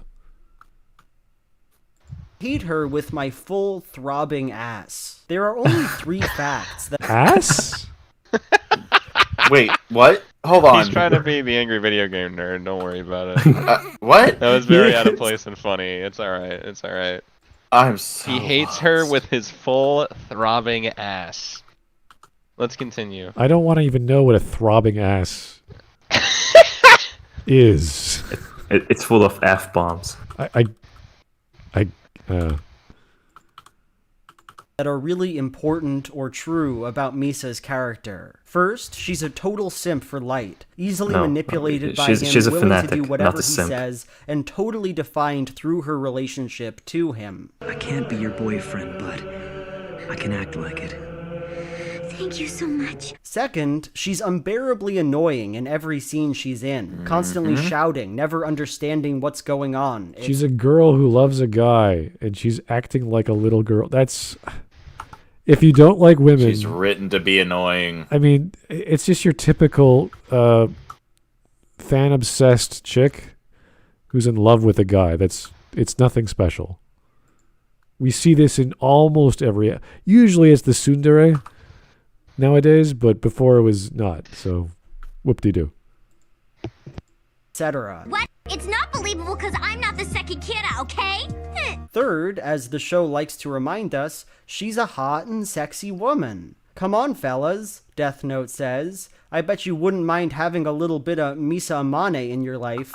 Not bad at all. There's really nothing. This is fine. She's a what is a model or a what's the term? Model, Yeah, singer, She and is a model, actress. There's a term though. I can't remember what it's called. But anyway, this is an actual choice in life women can make in Japan.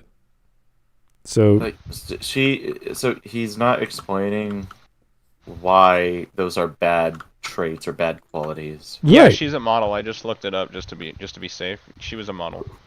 And a singer and an actress. Right. So she's not stupid. She acts like a kid because maybe that's part of her persona, but she's obviously in love with light. We get it. That's fine.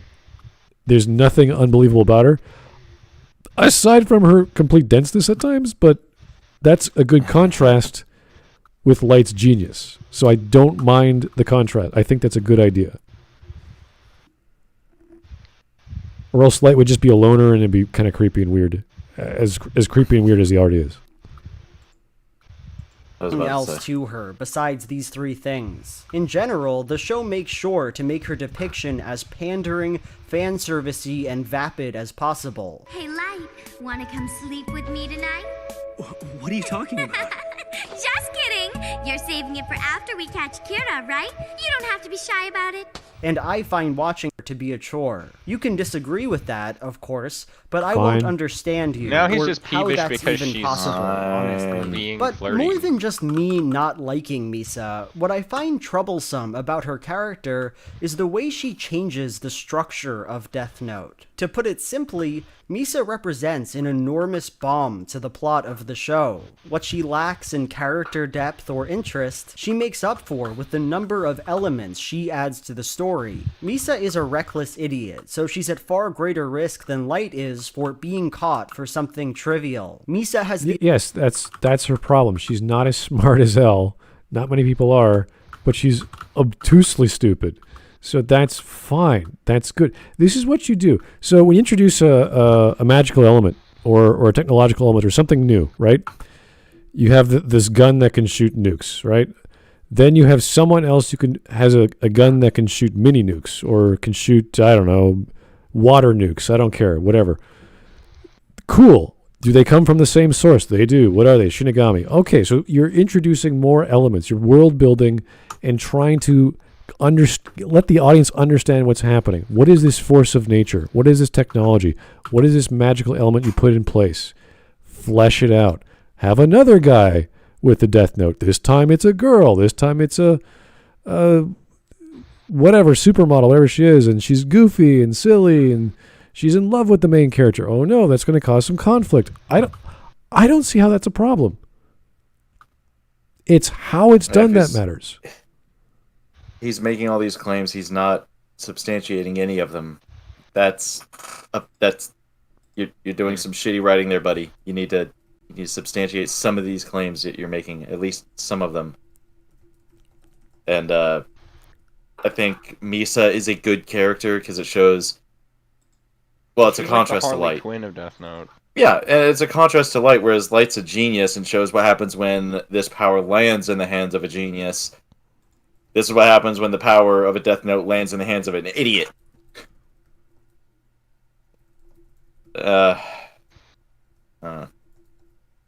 This guy. This is a really bad video. Oh boy. All right, let's keep going. the ability to kill people without knowing their name, and since she's endlessly devoted to Light, he can use her to achieve his ends. Wow, it sounds like she's part of the plot, which is good for Light, and yet sometimes she isn't, which is bad for Light. Wow, that's... But she's useless. It's just, what, dude? Like, come on. No, Smud, don't you see? She's useless. Even though she does all this stuff, she's useless. Yeah. Because objects are things that exist. So here's Strawman. She is the Jar Jar of Death Note, Misa think. Oh. Misa think. Ah! See what you did there, bud. This is where Jar Jar is introduced as a Jedi. Misa Jedi now. Like, what? Misa Jedi. Just cuts off his own fucking legs. Misa's Shinigami Rem is, in turn, endlessly devoted to her. Will kill Light if Misa dies. If you do anything that results in this girl's death, the first thing I'll do is write your name in my death note. I will kill you. Is fully willing to kill herself if it would help her. So in every way, Misa adds complexity and unpredictability to the plot of Death Note. The feeling that we legitimately... So this is what I don't get. He's saying he doesn't like her, but she's adding depth and complexity to the plot. You're like, how is that not likable? Because he doesn't like her, but he does like what her character does to the plot. He finds her personality annoying, but he likes what her presence brings to the table.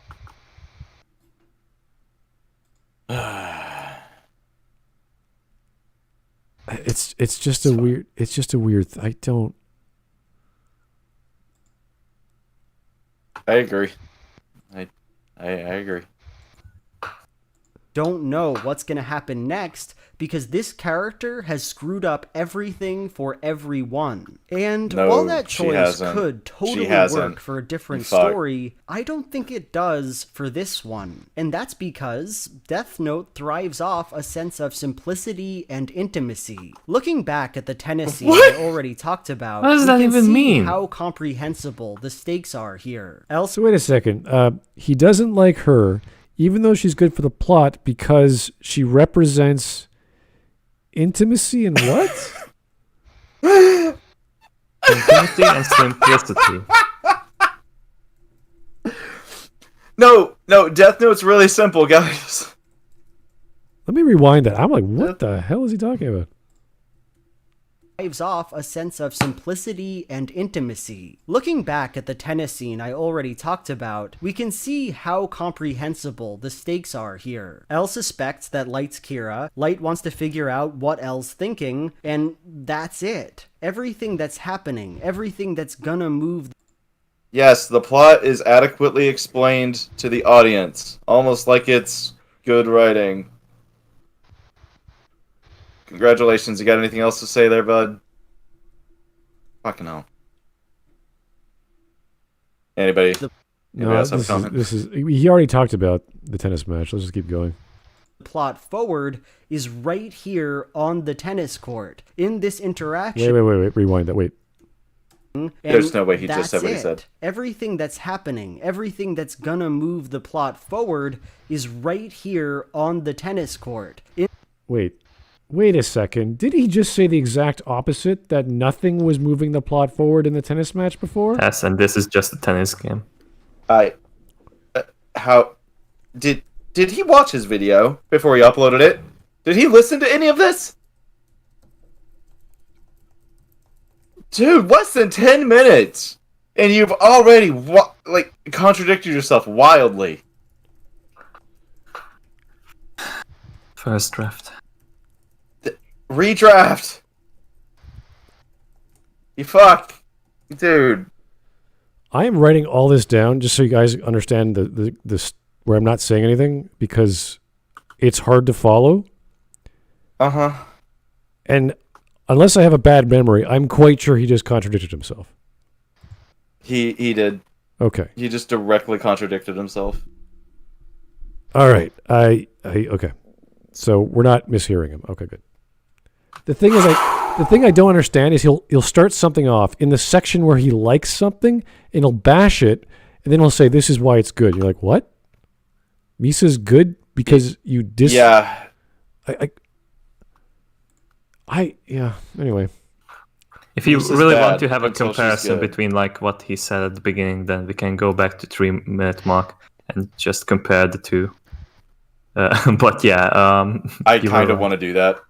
Well, in fact, we're at 11 minutes right now. You want to go back? Yeah, yes, 3 minutes. I want to hear him contradict himself. Kill all the criminals and become the god of this new world. Based on a tennis match. So, I have to assume he has some other goal in mind. So, looking at this, we might have a question. If these lines don't move the plot forward, don't tell us anything of importance, then why are we listening to them? What's the point? And the answer to that question, from my perspective, is simple. The point is, it's a tennis game.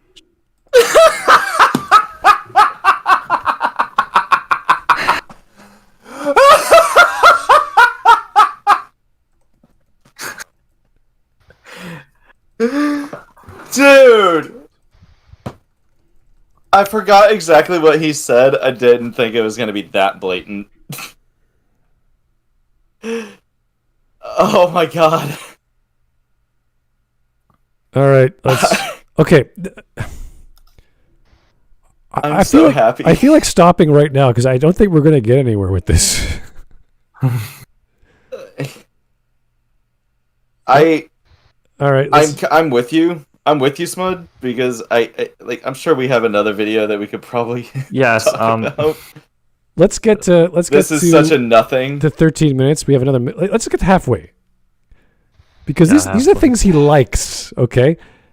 I'm sure he has some criticism for things he dislikes, but for whatever reason they're interspersed with the things he likes. So anyway, is right here on the tennis court, in this interaction between these two minds. And because of that, the show is forced to engage with every bit of information it can. Is there a way for Elle to figure out Light's Kira based on this game? Wait, that was a very interesting sentence. The show is forced to interact with everything that it can? Who's forced? That's the show. I'm gonna play that one more time. Okay, try again. Yeah. Okay. Happening. Everything that's gonna move the plot forward is right here on the tennis court, in this interaction between these two minds. And because of that, the show is forced to engage with every bit of information it can. Okay, the show is forced to interact with every bit of information it can. I don't know what that means. I think he's referring to it in the context of specifically Light and L, but it's still a bit of a throwaway sentence, I think. You can't... that sounds like a thesis sentence. It sounds like the show is an entity that is forcing itself to engage in some other activity. It's like, what does the book have to do with itself? It's forcing itself to be something. I was like, what are you talking about? Harry is forced to cast spells in Harry Potter. Because he's a wizard. Therefore, he must cast spells. Also, I appreciate this face from Light here. Hey, he looks normal.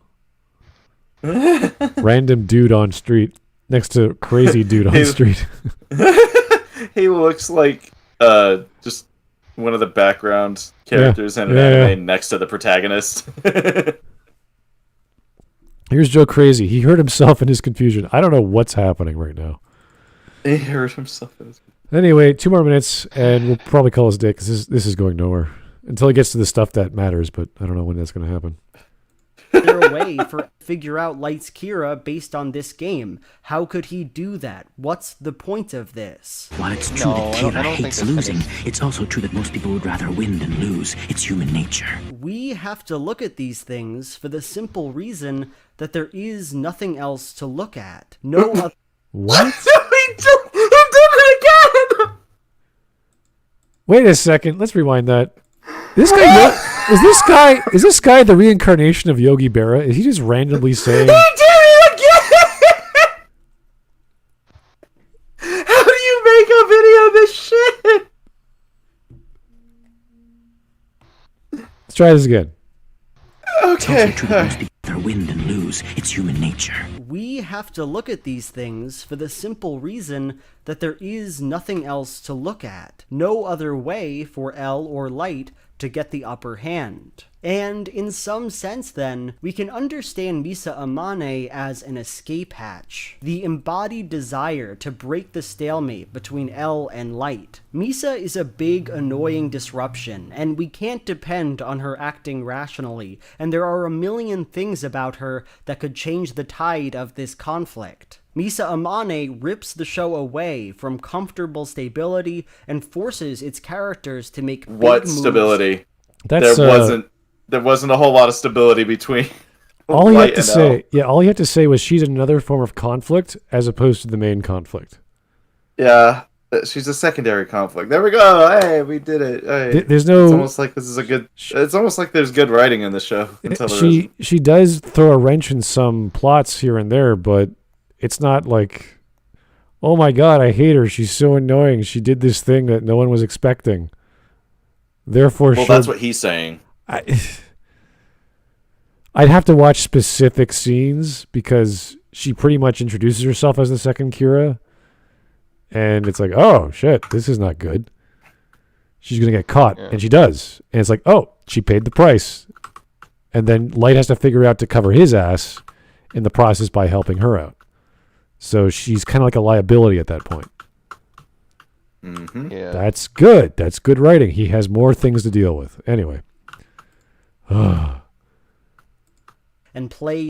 And as it turns out, through that process, the show loses a lot of the intimacy, specificity, and tension that made it great. Wait a second. You just said she's good because she represents simplicity and intimacy. Now you're saying, let's just go. I swear this guy is contradicting himself again. I'm out. I'm tapping out, Smudge. I'm tapping out. Let's try this. He contradicts himself every 20 seconds. I gotta write this down. This is driving me nuts. And as it turns out, through that process, the show loses a lot of the intimacy, specificity, and tension that made it great. She looks good here. Intimacy, specificity,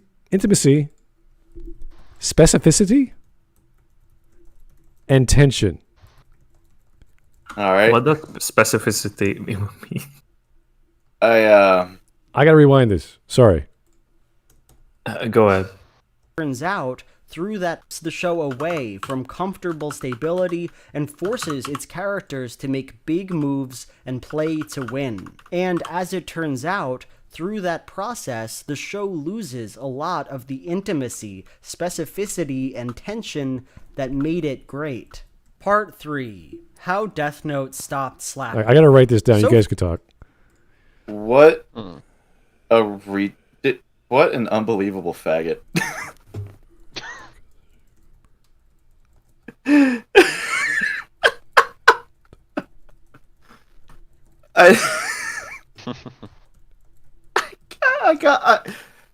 He is contradicting himself quite a bit. All right. Let's. Hopefully, this gets better because this is where he actually criticized the show. Because right now he's a mess. I love this face that L is making here. Oh damn you, Mark! You already did it. Anyway, let's. Oh god. So far in this video, I've stayed pretty general and haven't talked that much about the plot. But for obvious reasons, you haven't talked much about anything. I have to get into that stuff. So what I'm gonna do now. Oh no! You have to talk about the video, the show, and the video about the show on For You. All right, let's keep going. Is a quick and dirty recap, taking us to episode 25 of the show. God help me, I hate summarizing things so much. Also, if you haven't seen Death Note, now might be a good time to stop if you want to watch the show. I haven't spoiled much of anything so far, and I'm about to spoil everything. So, without further ado, in the 15th episode of the show, Misa Amane is apprehended by L and the police for being involved in the Kira crimes. We've taken her into custody under suspicion of being the second Kira. This happens because she literally leaves fingerprints on some Kira tapes she sent in. It's really dumb and random, but whatever, that's not important. After that, L says that Light is now the primary suspect in the Kira investigation, so Light has to act fast and hatch a big, complicated scheme. First, he goes into prison under constant surveillance by L. From there, he relinquishes his ownership of the Death Note over to Rem, thereby removing all his memories of being Kira. Listen, Just hear me out. I swear to you, I'm not lying. You have to believe me. Now, Rem gives the notebook to a greedy businessman, Higuchi, who will continue killing while Light is in prison. This helps to exonerate him. With no evidence to go on, L is forced to release the memoryless Light, and they track down this new Kira together while both Light and Misa continue to be under constant surveillance. This leads to some pretty wacky situations. Even if I leave you two alone, I'm still gonna... They're really not that wacky. There's maybe this one scene right here where they're tied to a chain, they're handcuffed to each other, and they're fighting, and that was funny. They're punching each other and kicking each other, and they because of the momentum and the chain gets taut, and they fly against each other. And Misa, girls, yeah, we dream. Yeah, Misa steps on a like she's so excited, and she steps on a piece of cake, and she's like, ah, like everything stops because she steps on a piece of cake. Yeah. I thought that was pretty funny. Anyway, that's the only wacky scene I can think of. Be watching on certain cameras, so it wouldn't make any difference. You pervert! Catching this new Kira takes 7 full episodes, but once they finally do that, Light touches the notebook again, restoring his memory. And, to add insult to injury, while Light was in detention, he had his Shinigami Ryuk write a bunch of fake rules. The most important of which is that if you don't write a name in the notebook for 13 consecutive days, you die. If this Right, so there's also another rule, like, it's also fake, that if the note is burned or destroyed, all the people who touch the book die as well. So he set this up so that if they touch it, they're scared that, oh shit, we got to start killing people. And as well, because he was stuck in the prison for 50 days or whatever the hell it was, therefore he's not Kira. He had to give L false leads. Right. So this is further proving that he's not Kira. This is this gamble he's doing. So giving up the rights to the book erases his and Misa's memory. Once L figures out that those rules are fake, that's when he starts to figure Light out, and then L gets killed. Right. And he's too late for that. He's sort of like, I can't, there's nothing else I can use to prove it's you. Like there's no other screw ups you made. This is part of the problem of the death of L, but the story is going this way. So the author is doing and the author did his due diligence.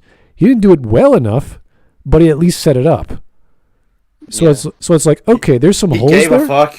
Yeah, he wrote enough for the average reader to go, okay, this makes sense, even though L should be clever enough to figure out what to do next. But L just sort of gives up. Yeah, we all want L to win. We all wanted L to win. You know? I know. I was legit sad when he died. It was so shitty. And it turns out the anti-hero wins. So that's different for a Shonen Jump manga for sure, because usually it's always about friendship and the good guys win, and in this case the bad guys win. I'm gonna win with the power of friendship. Yeah. I wouldn't go so far as to call Light a... Are you referring to Nier or Light when you say the anti-hero wins? Light.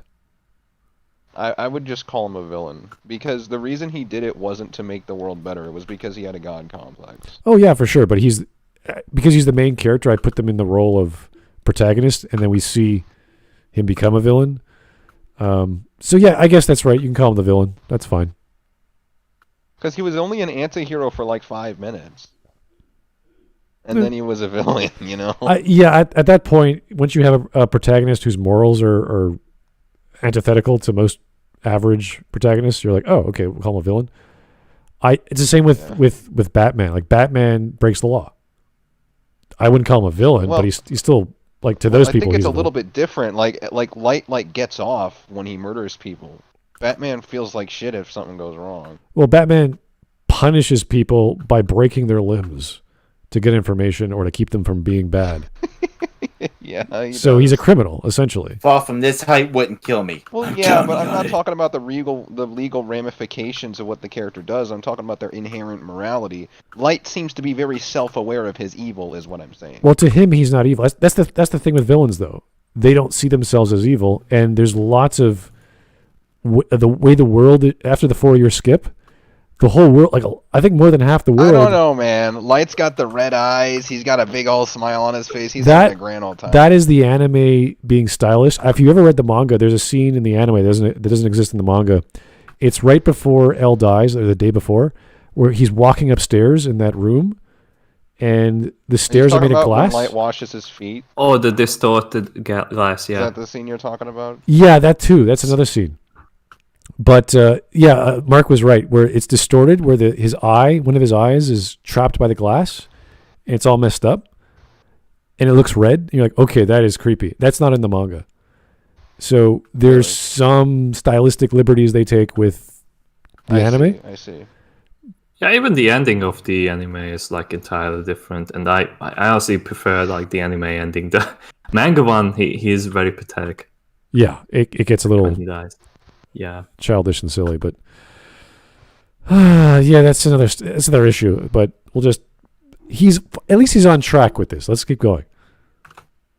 If it were true, it would be impossible for Light to be Kira, since he was in jail for far longer than 13 days. Light and Misa were detained for more than 50 days and are still under surveillance. If either of them had been Kira, there's no way they would still be alive by now. So, Elle lets Misa Amane go and takes the handcuffs off of Light. Now all the pieces are in place. Misa goes off to the woods to touch the notebook, and since she once saw Elle's name, she can write it. But wait, that doesn't work. After so long, Misa forgot Elle's real name. It's no good. I don't remember his name anymore. But, as it turns out, that's fine, that's alright. Because before Elle can figure out that the 13-day rule is fake, Light gets Misa's Shinigami, Rem, to kill Elle for him. She does this because now that Misa's committing murder with the notebook again, Elle would be sure to catch her. And as I already said, Rem just loves Misa Amane so hard. Also, this causes Rem to die. Because the way a Shinigami dies is by extending the life of a human they love. So that's it. That's how Elle dies. Okay, so it's more complicated than that, and a lot of people would say on principle that's a pretty cheap way to kill off Elle. Fine, you can argue that, but it makes sense the way it happened, and hopefully he'll get into that.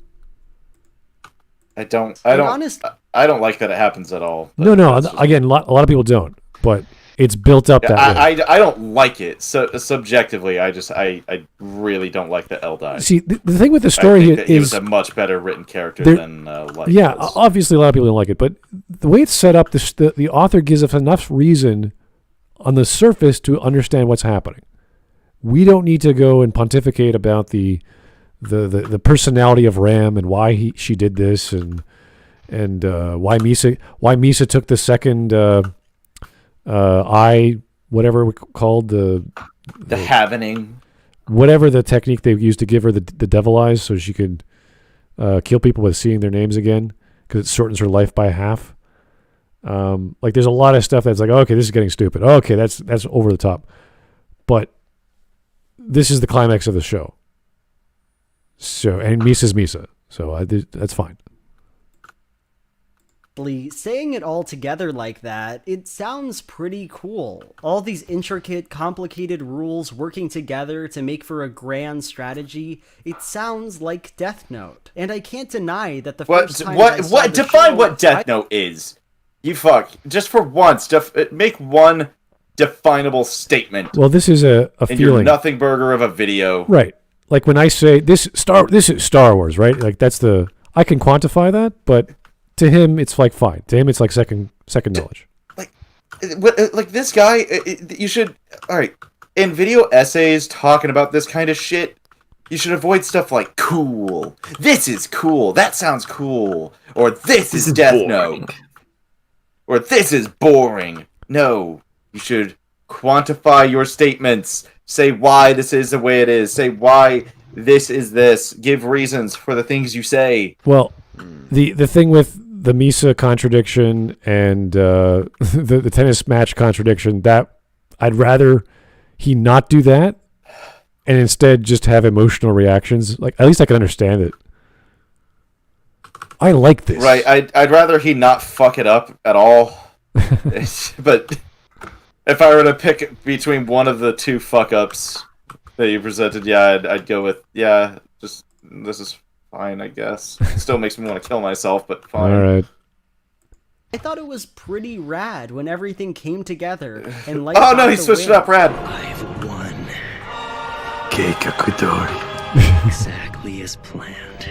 But what I want to explain to you here is why I think all of this kind of sucks, actually. And doesn't really work. Here we go. First of all, the way Elle acts here is completely illogical. All right. So this is an argument I heard before. Elle is not Elle anymore. He's like, his brain just turned off or something like that. And I will say, yes, he's not as smart. But at this point, he sort of knows he's dead.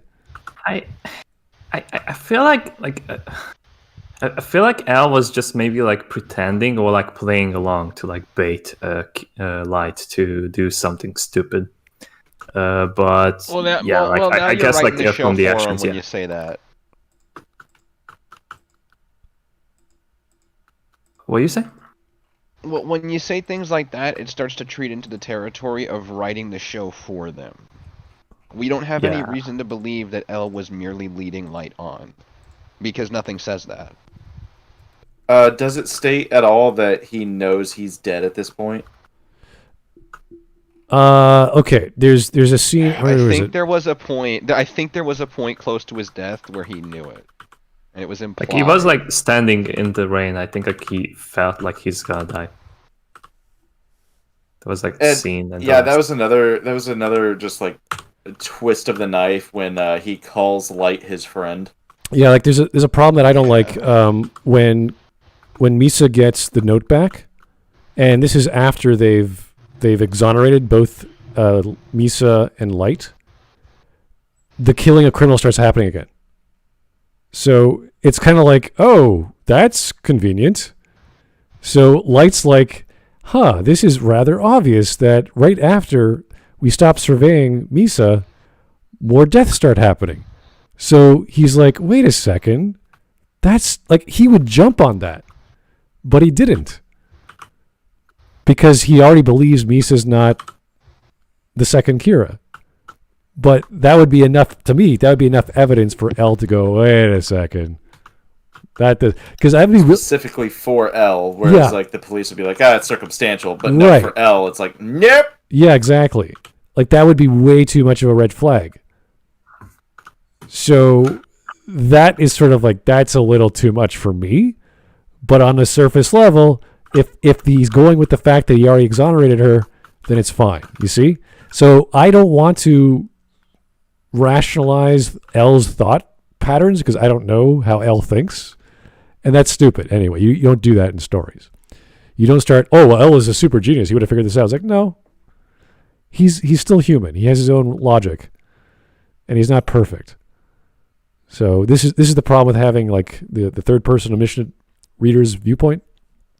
You sort of see everything. It's like, of course, Elle would figure this out. I was like, no, not necessarily.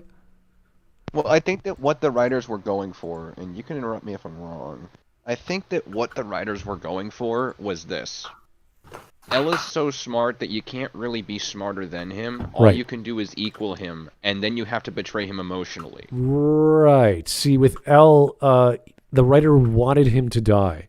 And the writer had to make a sufficiently believable scenario where Elle is going to die and Kira gets what he wants, as well as Misa, as well as everyone else, to make that work well, to make that be dramatically possible. The problem with Misa is she does it so quickly, and Elle comments on that.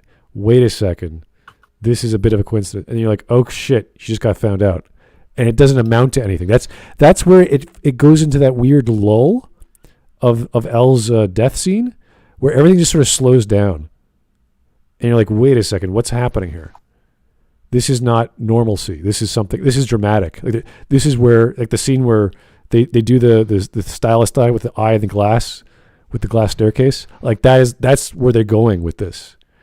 You're like, okay, now I know what they're doing.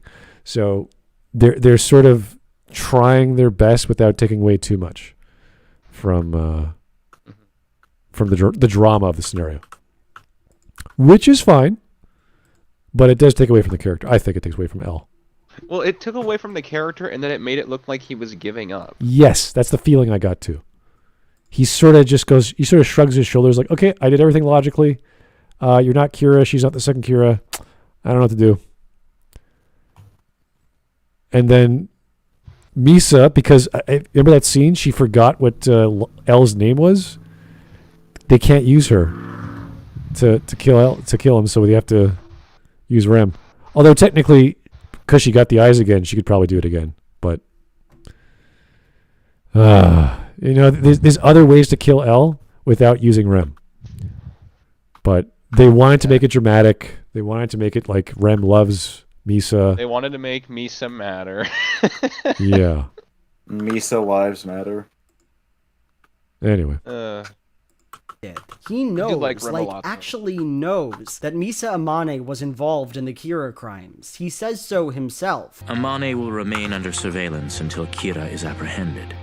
Although she insists the tapes we found were just occult videos, the physical evidence we have plus her confession suggest otherwise. No, that's before. This is before they do all this crap. This is the scene, I think, right before. He suspected all along that once they caught this new Kira, the power he was using would return to Light. Miyazaki still believes that I'm Kira. Even if that power had been passed to someone else, he thinks that I would have planned to have it returned to me once I'm safe from suspicion. What's more, having now touched the note, L has the ability to understand exactly how Light would have transferred his powers this way. Because of this, L immediately... How would he know that? Interesting. Just interesting that he would say that. Just tell me why. Tell me how do you know that? That's all we got to do. Figure that out. Because, again, it's not a perfect story. There are holes. Just tell us why. He suspects that the 13-day rule is false and is prepared to test it out. We're very close. If we work this out, the entire case will be solved. And yet, even with all of these deductions, all of this information, L is just like, you're free to go, Misa. By the way, did anybody fun. else who Go recently saw weird... Death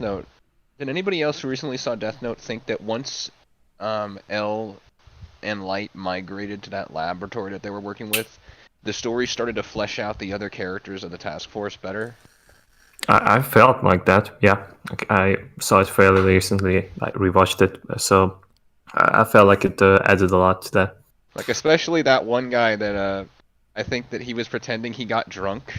Like, there was this one part when... I don't remember what the situation involved, but there was this character that got drunk, and they thought that he was going to get killed, so he pretended to fall out the window. Oh yeah, so that was the catch him and pull him in. And then everyone was like, what the hell was that? Well, I do like the fact that... I think that when they... Go ahead. L was testing out the 13-day rule by getting 2 death row inmates, I think. So one would write down something in a death note, like the name of the other dude who would die, and they would be able to see if the writer dies after the 13 days or not. So, yeah, it's like he was testing it out, but he was running out of time. So he's not completely stupid. He just sort of realizes all his plans won't work out. Yeah. There's just not that many plans. That's the problem. L became the best character the moment that it got to that scene when, remember, it showed all those bureaucrats that had a death note, and they were spying on them with a camera, and they were like, okay, well, in order to figure out who has the death note, we're gonna have to wait for people to die. And Light was like, no, like this was back when Light lost his memories, so he didn't know he was Kira. He's like, no, we can't do that. And Light's dad was like, no, we can't do that. And L was like, well, this is a problem because this is the most efficient way to save more lives in the end. And that made L amazing for me. I really liked when they did that. Yeah, even though L and Nier both see this as a game. And I think they made a statement like, I would kill X number of people just to get to Kira. Like, that's his mentality. Well, actually, I don't think so. I see where you're going with this, but I think L and Nier are different in a very specific way. Nier sees it as purely a game. L sees it as, it's a game in the way it's operationalized, but my goal is for less people to die. Right. That's how I saw L. Like, L was a little bit more human than Nier. Yes, for sure. Yeah. Which I guess you could say is why L lost. Nier is just super genius memory kid, and Mello is... Yeah, L is Ed from Cowboy Bebop. Yeah. Fucking Mary Sue! And Mello is just emotional genius kid who's not as smart as Nier or something like that. I don't remember. Yeah, Mello was nuts. Yeah. forest with the other Death Note. Light, you don't need to be handcuffed to me anymore. Just have fun. You're finally free to leave headquarters on your own, but it seems like you never go out. Why? Why does he allow this situation to happen? Why doesn't he continue to surveil both of them constantly? And look, I know this looks like a CinemaSins ding-ding moment. And yeah, it actually is one. But Death Note is a show that's particularly averse to having problems like this. L is supposed to be... I wouldn't say that. There are enough effort... What does that mean? Okay, he's talking about plot holes. Particularly averse to, Yeah, because there's it doesn't usually have these problems? Well, he's saying that the show goes out of its way to eliminate problems like this. But for some reason it stopped along the way. Yeah. And I'll be honest, I don't entirely disagree with Yeah, see, the show is pretty much Kira covering his ass every single time.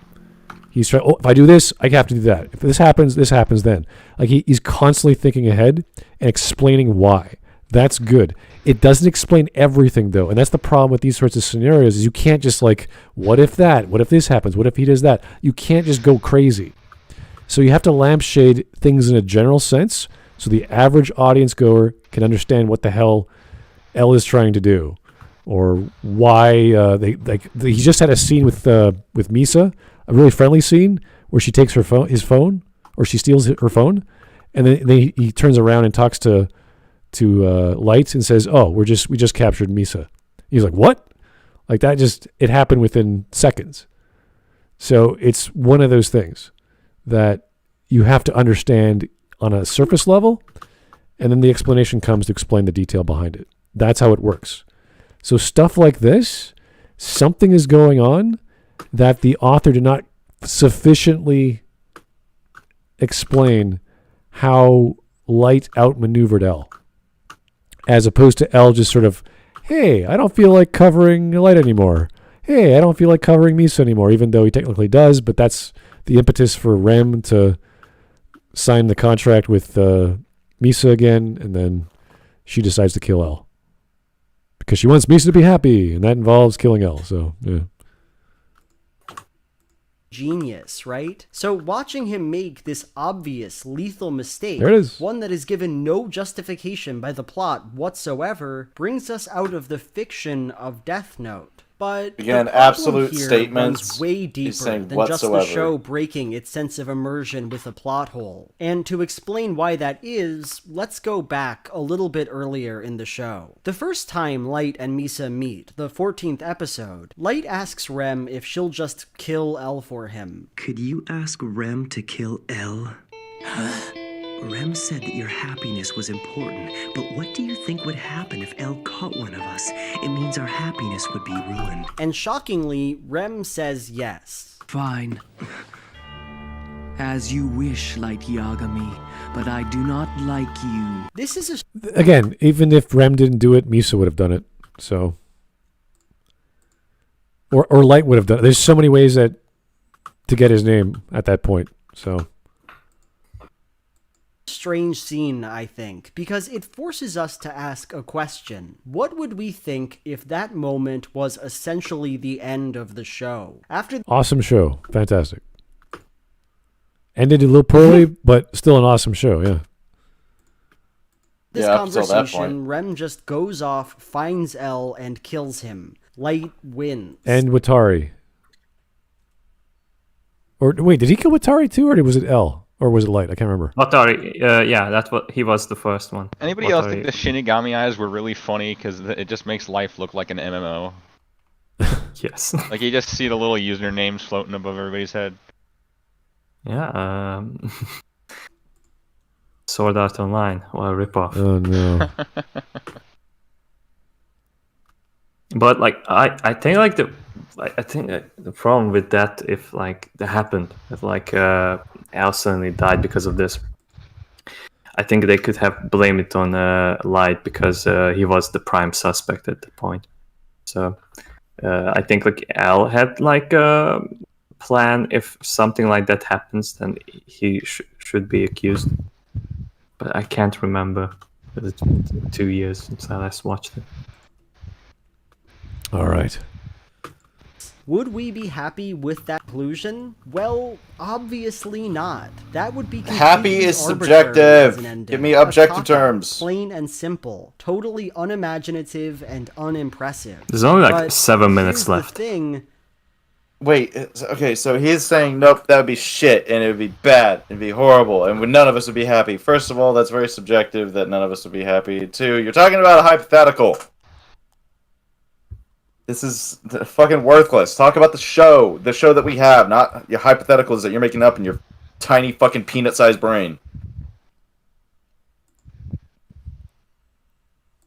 That's all almost exactly what happened. No, it's not! The reason why Rem doesn't end up killing Elle soon after this conversation is that Elle narrowly avoids it. Tells Light that if he should die in the next few days, he's instructed the police to assume that Light is Kira. In the unlikely event that I die in the next few days, I've instructed your father and everyone at headquarters to assume that you are Kira. Yes. And then, moments later, Misa is apprehended by the cops and the whole big scheme we've already talked about sets in. But when we come to the end of this scheme, when Light finally does get Rem to kill Elle, what's actually changed? At this point, Elle has all the reason in the world. He literally says, if I die in the next few days, it's you. But then, Light is exonerated in the eyes of Elle. And months have passed. And then Rem kills him. A lot's changed. Plus, the 13th rule is, or 13-day rule is then passed on to the task force, but that's only as a result of Near and Mello getting involved. Like, they're the ones who believe it. The task force is like, well, what are you going to do? Like, how are we going to catch this guy? Everything points to him, to Light not being Kira. And he's proven it. We've seen him. We've watched him. How does that like it's, they're not as smart as Elle. Like, this is the problem with Elle's death. He can't enforce anything anymore. Watari's gone. The police, listen to him when he's around, but that's about it. Once Elle and Watari are toast, then Kira should have the world on a platter at that point. But, the Whammy House just got all these genius boys playing blank puzzle games with perfect memory. It's like, okay. Like, they played through all the Sierra games. I played Myst 5,000 times. Okay. Here's other Monkey Island. Here's L2 and L3. Yeah, exactly. The lesser L versions. but shorter. Albino L. Albino L. Here's like the Wario-fied L. Crazy biker dude, burnt face chocolate boy. Yeah. That if he dies soon, Elle and Light are both Kira's. In fact, he has more reason than he did the first time, since he now knows how the Death Note works, and immediately comes to the conclusion that the 13-day rule is bullshit. See, for all of the complexity of Light's plan, it's just not a very good plan. Yeah, the idea behind Elle, the whole thing about Elle's persona is that he's the type of character, he's the type of character that has contingencies for even when he dies, Where it's like, Elle is beyond himself. Where he's like, okay, this is what we know if this happens, this is what we know if this happens. This is what we know if I die. If I'm not here, this is what we know. Like, himself being dead is a condition for some of his plans. But that just all suddenly disappears when he actually dies. That was the problem with Death Note. It comes back to the Whammy House saying, okay, we got to do something about this. Plus the task force to believing that Kira, or rather Light is Kira, don't pursue that, because one, they don't have the resources to figure that out. They're not smart, and they respect the police chief, who is Light's dad.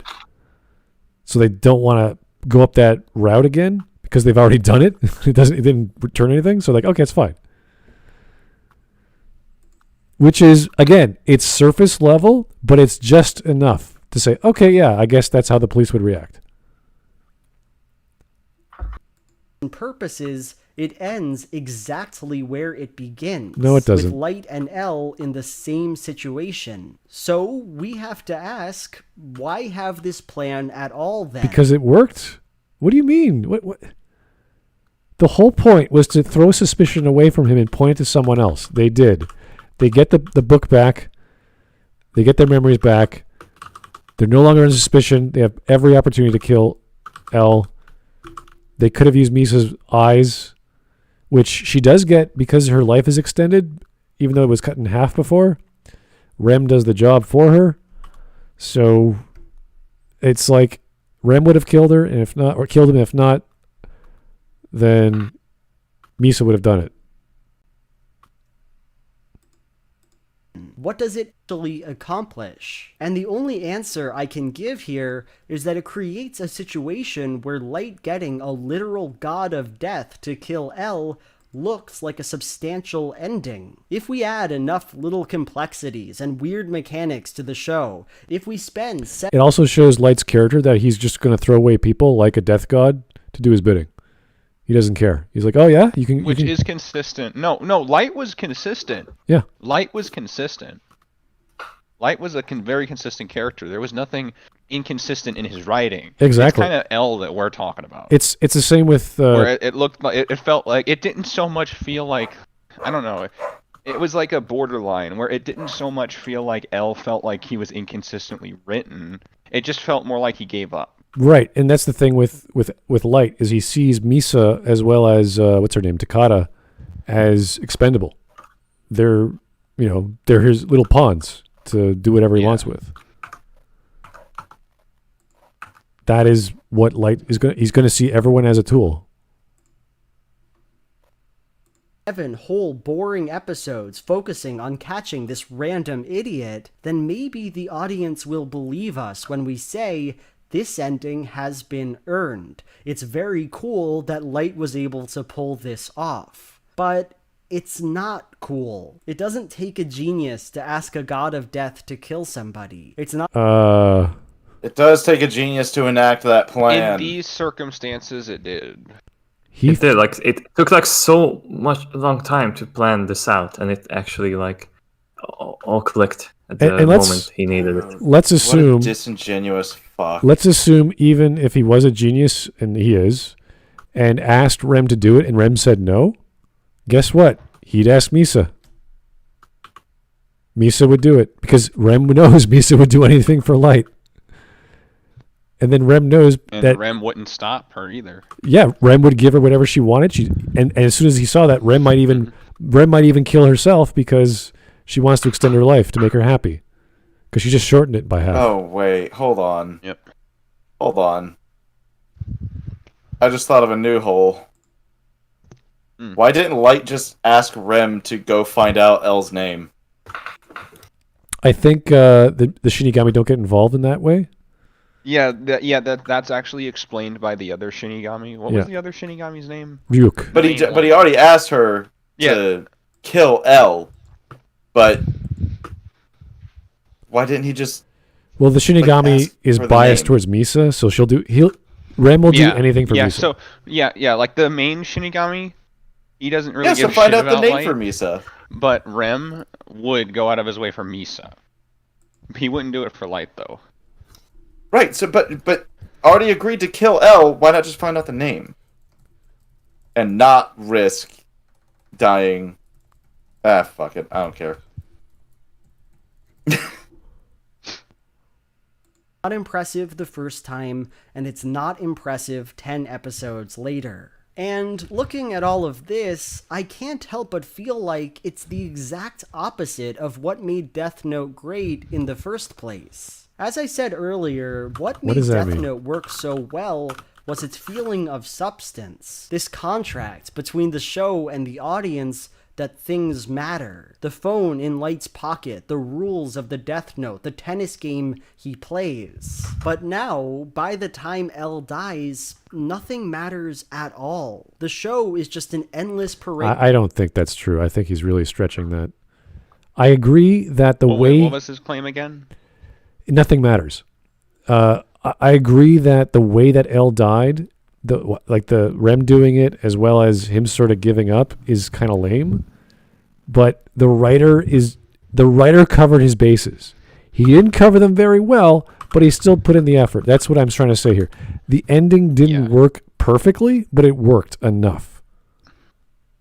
Yeah.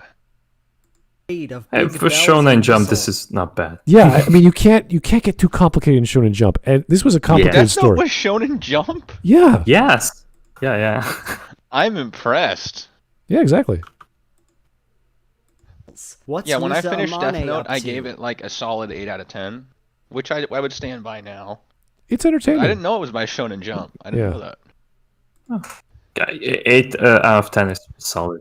I would say that too. How can we use her and her Shinigami to put an end to this plot? Isn't this plan extremely extra and convoluted? No. That must mean that it's super smart somehow. In a very real sense, the early episodes of Death Note were about paying attention to everything. And every episode between Misa's The first early meeting episodes with were Light about and paying El's death attention. are If about someone can pause it for me ignoring because as I'm much away from my as computer.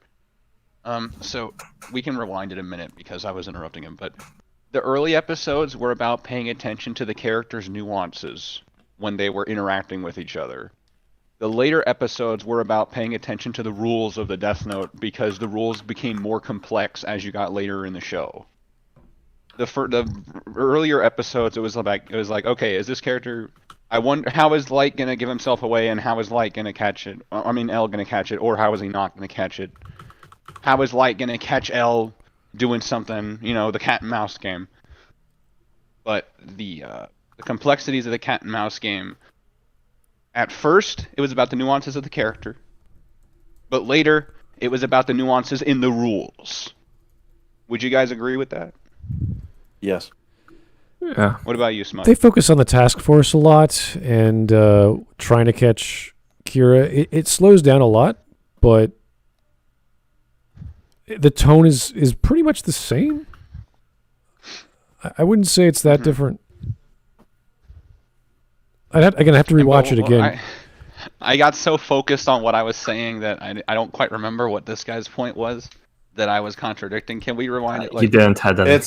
It's fine. Your points are way more Extra interesting than and his. Convoluted, that must mean that it's super smart somehow. In a very real That sense, must mean the that it's early super episodes smart. of Death Fuck Note off. were about paying attention to everything. And every episode between Misa's first meeting with Light and L's death are about ignoring as much as possible. No.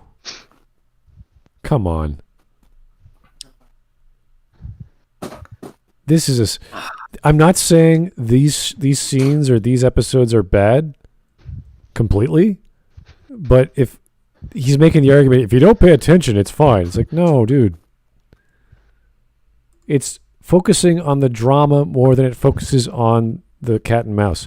I would have preferred if they amped it up as far as possible so that the death of either would be so intricate that one mistake or this or that got them into a corner and they knew they could do nothing. If they show and explained L was in a corner, I think it would have gone over a lot better because then we understand why he's doing what he's doing.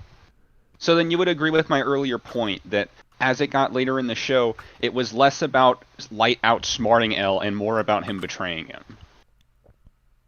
Like emotionally. No. Because why not? Because L is just sort of this weirdo, and he's just like, even when he's talking on the couch and they're fighting, whatever, he's still just a weirdo. Like he's just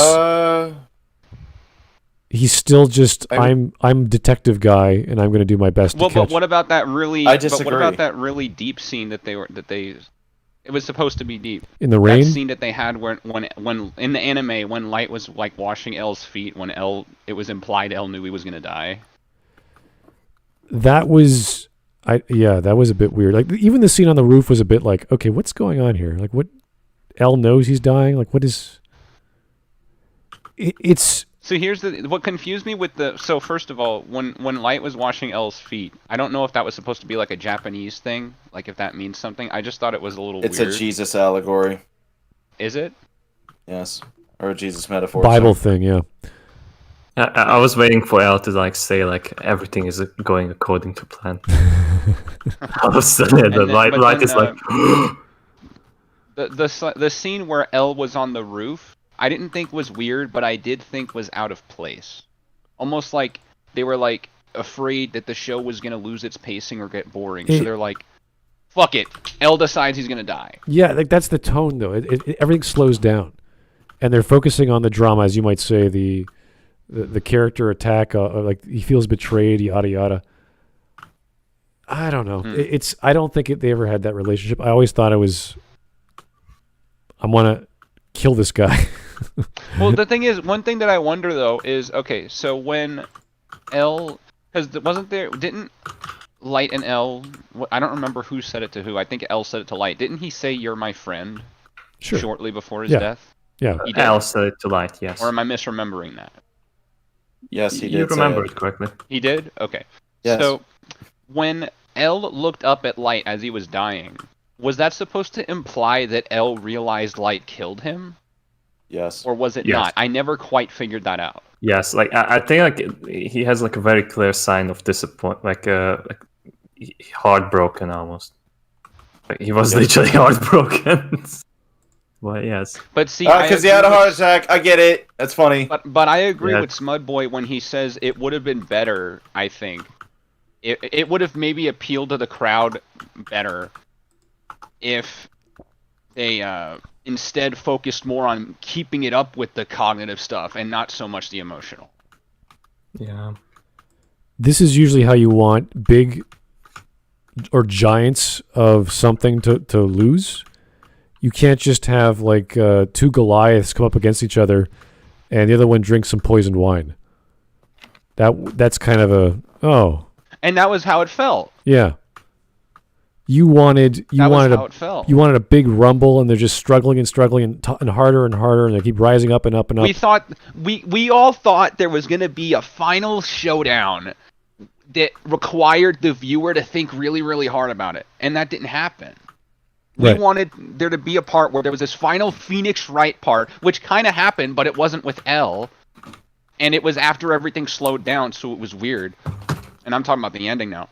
But in the climax area, we wanted it to end with L catching him in a way that we got really excited about, and that didn't happen. That was what rubbed people the wrong way. It was still acceptable.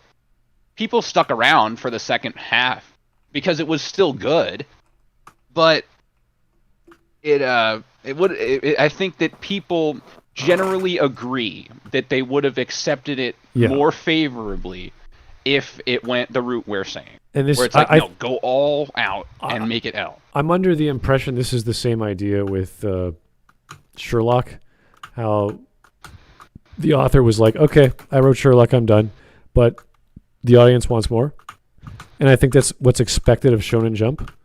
That you just keep making... Well, but this was different, though, because this wasn't... Okay, with Sherlock, there was an outlash in the books, because Sherlock lost, and they wanted more of him. Here, it wasn't so much that we wanted more of L, we wanted L to win. It wasn't that we wanted more L, it was that we wanted L to be the winner. So I think it's a little bit different with the Sherlock Holmes. I see what you're saying, but I think there's a little bit of a difference. Well, that's what it comes down to, because there's so many reasons why L lost. Because we're not following L, we're following Light. Right. Because I think there's the argument that L conceded that Light didn't really have any more obstacles at that point, that L was too trusting, L was too by the book. But the problem is he wasn't any of those things during almost his whole appearance in the show. Yes, I could say the writer was off his game, definitely, because he was probably working. L was as off his game as the writer was when he was writing him. Sure. I mean, there were so many things that. I think after L is dead, that Kira should have won. Like, Kira should have killed Mello and Nier. I thought they were incompetent. Nier was just like magically solving things. It's like, that's stupid. And Mello was just crazy. Sue. Yeah. So there were so many ways. Yeah, the show dropped in quality after Elle died. Yeah, once like you can argue the ending of the second season was just as bad, if not worse, than the first, because you expect Elle to win, he doesn't. You expect Kira to win, he doesn't. You're like, what? Why? Why double subversion, you fucks? It makes you wonder if the writer was trying too hard to subvert expectation. I think he took the easy way out, because when you do that, you can see the mistakes that are glaring, and it's like when you're skimping on quality. It's like, okay, I could use pecorino, which is what I always use, which is the best, or I can use some grana padano, which is cheaper. There's still good cheese, but you're going to tell a difference really fast. I wish you'd stop talking about cheese. You're making me really fucking hungry. What, grana padano? Do you know who the fuck you're talking to? You're talking to Smud Boy, the cheese man. I'm Italian, He keeps sir. bringing up different types of cheese, and he's making me... I'm also Italian. Well, you must know what I'm You're talking making me about. very hungry. You got goat's milk and sheep's milk. It's like, oh, what do you want? Whew. This is the cheese boy. Anyway. Yes, I could say that I think because of that, people wanted a second season or a second print. So they, okay, fine, we'll do another one. He set it up to do another story. And off they went. No, just write another story about a completely different character getting the Death Note. That would have been better. Actually, that actually happened. Like, no joke. Do you know about like the time when Donald Trump gets the Death Note? Like, there's a one shot. Would you get the fuck at? No, that's so like it was a one shot, but oh stupid. god, he buys Mark. the Death Note. I hate it. And Ryu gives it. It's better than an SJW getting the Death Note. They just write the names. And of Ryuk Republicans. pays for it. That's That's all they the would do. the new Kira, right? The what's his name? Manure. It was the sister's brother, I think. That Yeah, wasn't. Huh.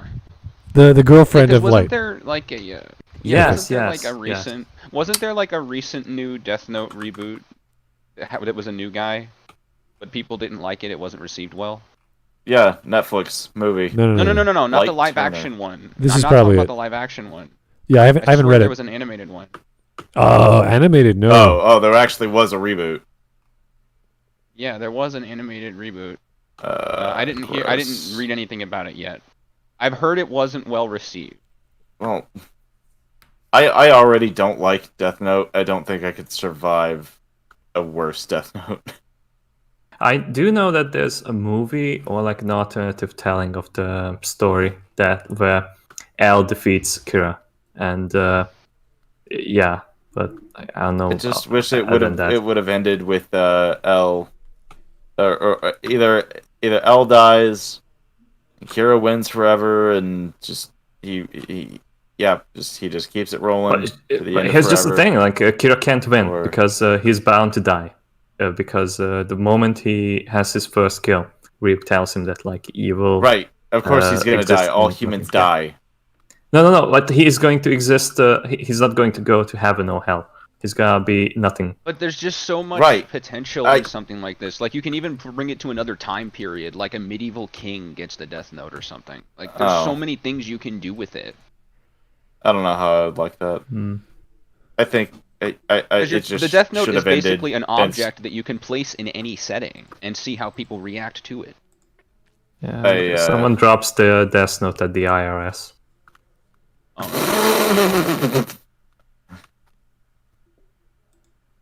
Oh goodness. Anyway, let's finish off. Cheese cast. What? Cheese cast. Oh, cheese cast. It's better than cheese win. It's better than cheese smud or smud cheese. We already did a smud talk on cheese, guys. It's okay. Go watch that. Cheese talk. Anyway, back to 4 minutes left. All right. I'm not Kira. That's fake news. Conclusion. So, there are episodes after L dies. I mean, there are 12 of them. It's a pretty substantial part of Death Note. But honestly, they're all shit. I'm pretty apathetic.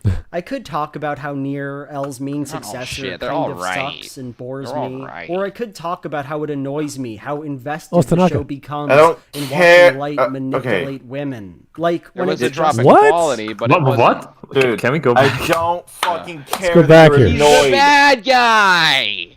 Let's hear this. Kind of sucks and bores me, or I could talk about how it annoys me how invested the show becomes in watching Light manipulate women, like when it's just it doesn't yes, he's a piece of shit. He manipulates anyone. It's not about just women. Like there's I forgot like the name, but like there's the extreme fan of Light who like gives the death note to and all the task force. The judge guy, yeah. Mikami? That's Mikami, yeah, he's a lawyer or something. Yes, and he fucks up. I think he's the one who kills the new girlfriend as well. Right. And that fucks up the plan. And it's like he doesn't care about gender. He just manipulates whoever he can. That's his shtick. No, he's a sexist pig because that one time the million times he manipulated a woman. Misa doesn't count, by the way. It has nothing to do with sexism. There's absolutely nothing to do. No, he's sexist. No, you're wrong.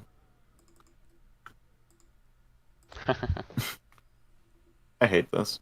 Misa, it's tolerable, but once Light's also manipulating Kiyomi Takeda, eventually forcing her to die in a way that's clearly meant to be erotic for the audience, it becomes clear that the show just has an unquenchable... Wait a second. Wait. Takeda's erotic? How?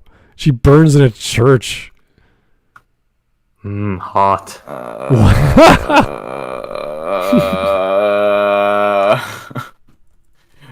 We should have quit while we had the chance. We really should have skipped. We really should have skipped this video. Let's see what's. Oh my god, that was the most retarded thing he said. The next video would have been Zelda timeline according to Quantum. Oh wow, I would have loved that one. I would have loved that. And yet here we are. Just... Why are we still here? Big UL. Oh boy. Woman problem. I could also talk about woman problem. I like Teru Mikami. There he is. He's the best character. Yeah, he's really good. I like him. Yeah, he's great. I think he's a fun weirdo, is my take about Teru. Oh, this fucking guy. I remember this guy. I like how Light chooses him because he's at all the big showcase, but he's like off to the side always. He's always there. He's a big fanboy. And then finally he gets chosen. He's like, all right, I want you to do this for me. He keeps saying, yes, Gummy. Coming. He's like so enthusiastic. He's like, oh jeez. Jeez. Now he is a simp. Yeah. No one else, but like he's obsessed with Kira. It's crazy.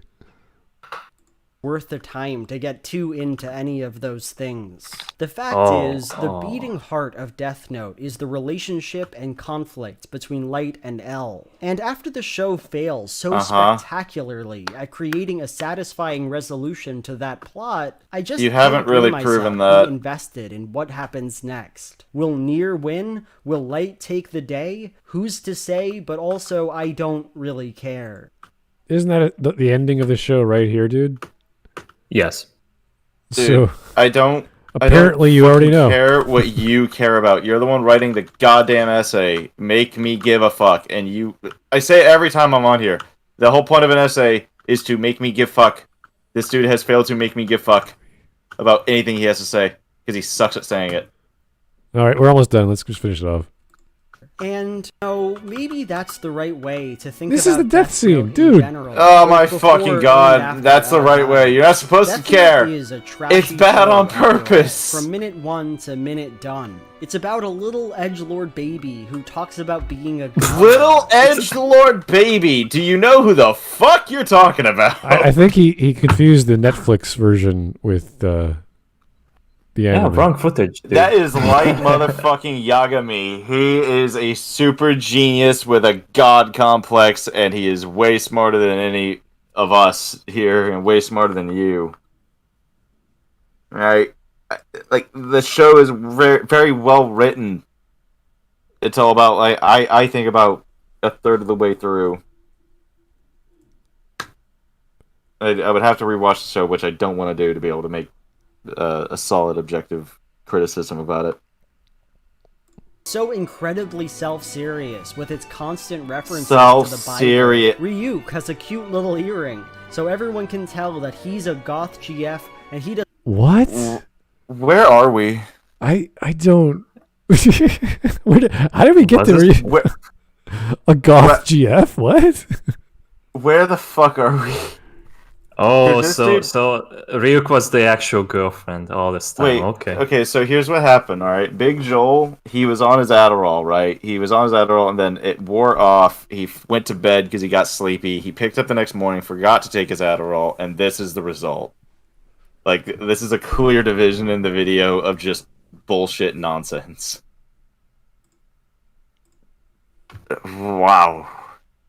Doesn't give a fuck what you think about him. He just loves his man, like death and stuff. So yeah, maybe I'm taking all of this a bit too seriously. And I can say that and think there's truth in it, but I can't force myself to feel that way. I know it might sound silly, but the best parts of Death Note are so great, so precise and clever and grounded. It might sound silly, but the great parts of Death Note are great.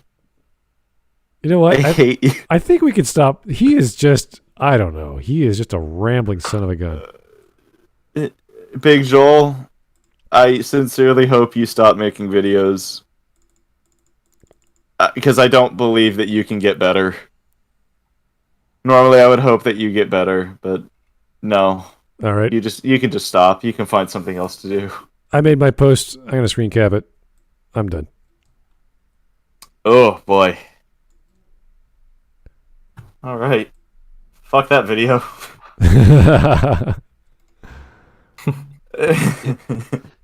I click back on the Discord and I just see L's face from our screen caps mark. Yeah. Wow. I had to decrease my magnification by 80% because it's so big. Yeah, it's so big, Smud. It's so big. My comment is huge. Anyway, I'm going to post that to Twitter in case he deletes it, in case you guys want to see it. Thank you very much. We can stop here. We're good. I'm happy. Everyone's happy. Everyone's happy. All right. Well, I'm happy because I got food waiting for me. So. Oh, there's an important day. Okay, go, sir. Yeah, I'm getting my spinach stromboli. Ooh, can't wait. Nice. Got a spinach stromboli? I'm down for it. Yeah, man. I finished my pulled pork burger, so I'm fine. You know what? If you like spinach stromboli, try spanakopita from Greek cuisine. That is fantastic. Greek cuisine. Oh yeah. Guess Can you what? type that in the Discord. I have no idea what you just said. Spanakopita. It's basically feta cheese and spinach wrapped up in a swirl. It's simple. It's fantastic. Bloody hot. You just reminded me. While we were on the Smudcast, the little package arrived from Amway. Awesome. I'm gonna help you exercise your ass off, my friend. Yeah. I'm gonna be the annoying voice behind you. I just upgraded my order. I'm getting 2 spinach strombolis. 2, sir. You are packing it away. I'm gonna get a message from you at like 6 o'clock. 6 o'clock every morning. It's just like, hey Zach, did you run today? Zach, did you forget what day it is today? It's run day. Every day is run day. Zach. How could you have forgotten? How dare you? Anyway, thanks guys. That was not bad. I mean, I like talking about anime. I like the discussion was fun. Yeah, I mean his arguments are off the wall, but it reminds me why I like Death Note. Every cast is a cheese cast. Every day is a run day. That reminds me why I like Death Note too. It's a good show.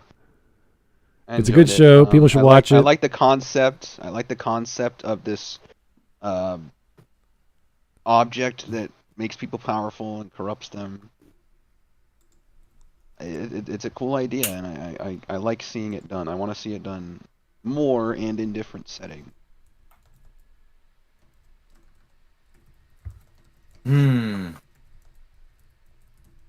All right. All right, folks. Thank you very much. I'll be talking to you guys tomorrow. I don't know if we're changing the voting. I think it's working okay. If you guys don't like something or you're expecting something next that you're waiting for, always be sure to nag me because I'll be happy to take a look at that as well. I'm slowly getting merchandise going on the channel, so I don't know. They have to approve everything through Teespring. I'm surprised LiteratureDevil didn't show up for the Death Note stream. Yeah, he said he wanted to come in. I was like, dude, no problem. I think it's because he's been working really hard on another video. Yeah, I know. He's always busy. Yeah, he's with his brother. He's making an April Fool's video. He's only got like a day to make that. Literature Angel. Yeah, he's only got like another day to get his video out. And nobody talks about him. He's so cringe. Wait, what? LiteratureDevil? Literature Angel. Oh. Yeah, fuck that guy. All right. So thank you guys. We'll talk to you real soon and have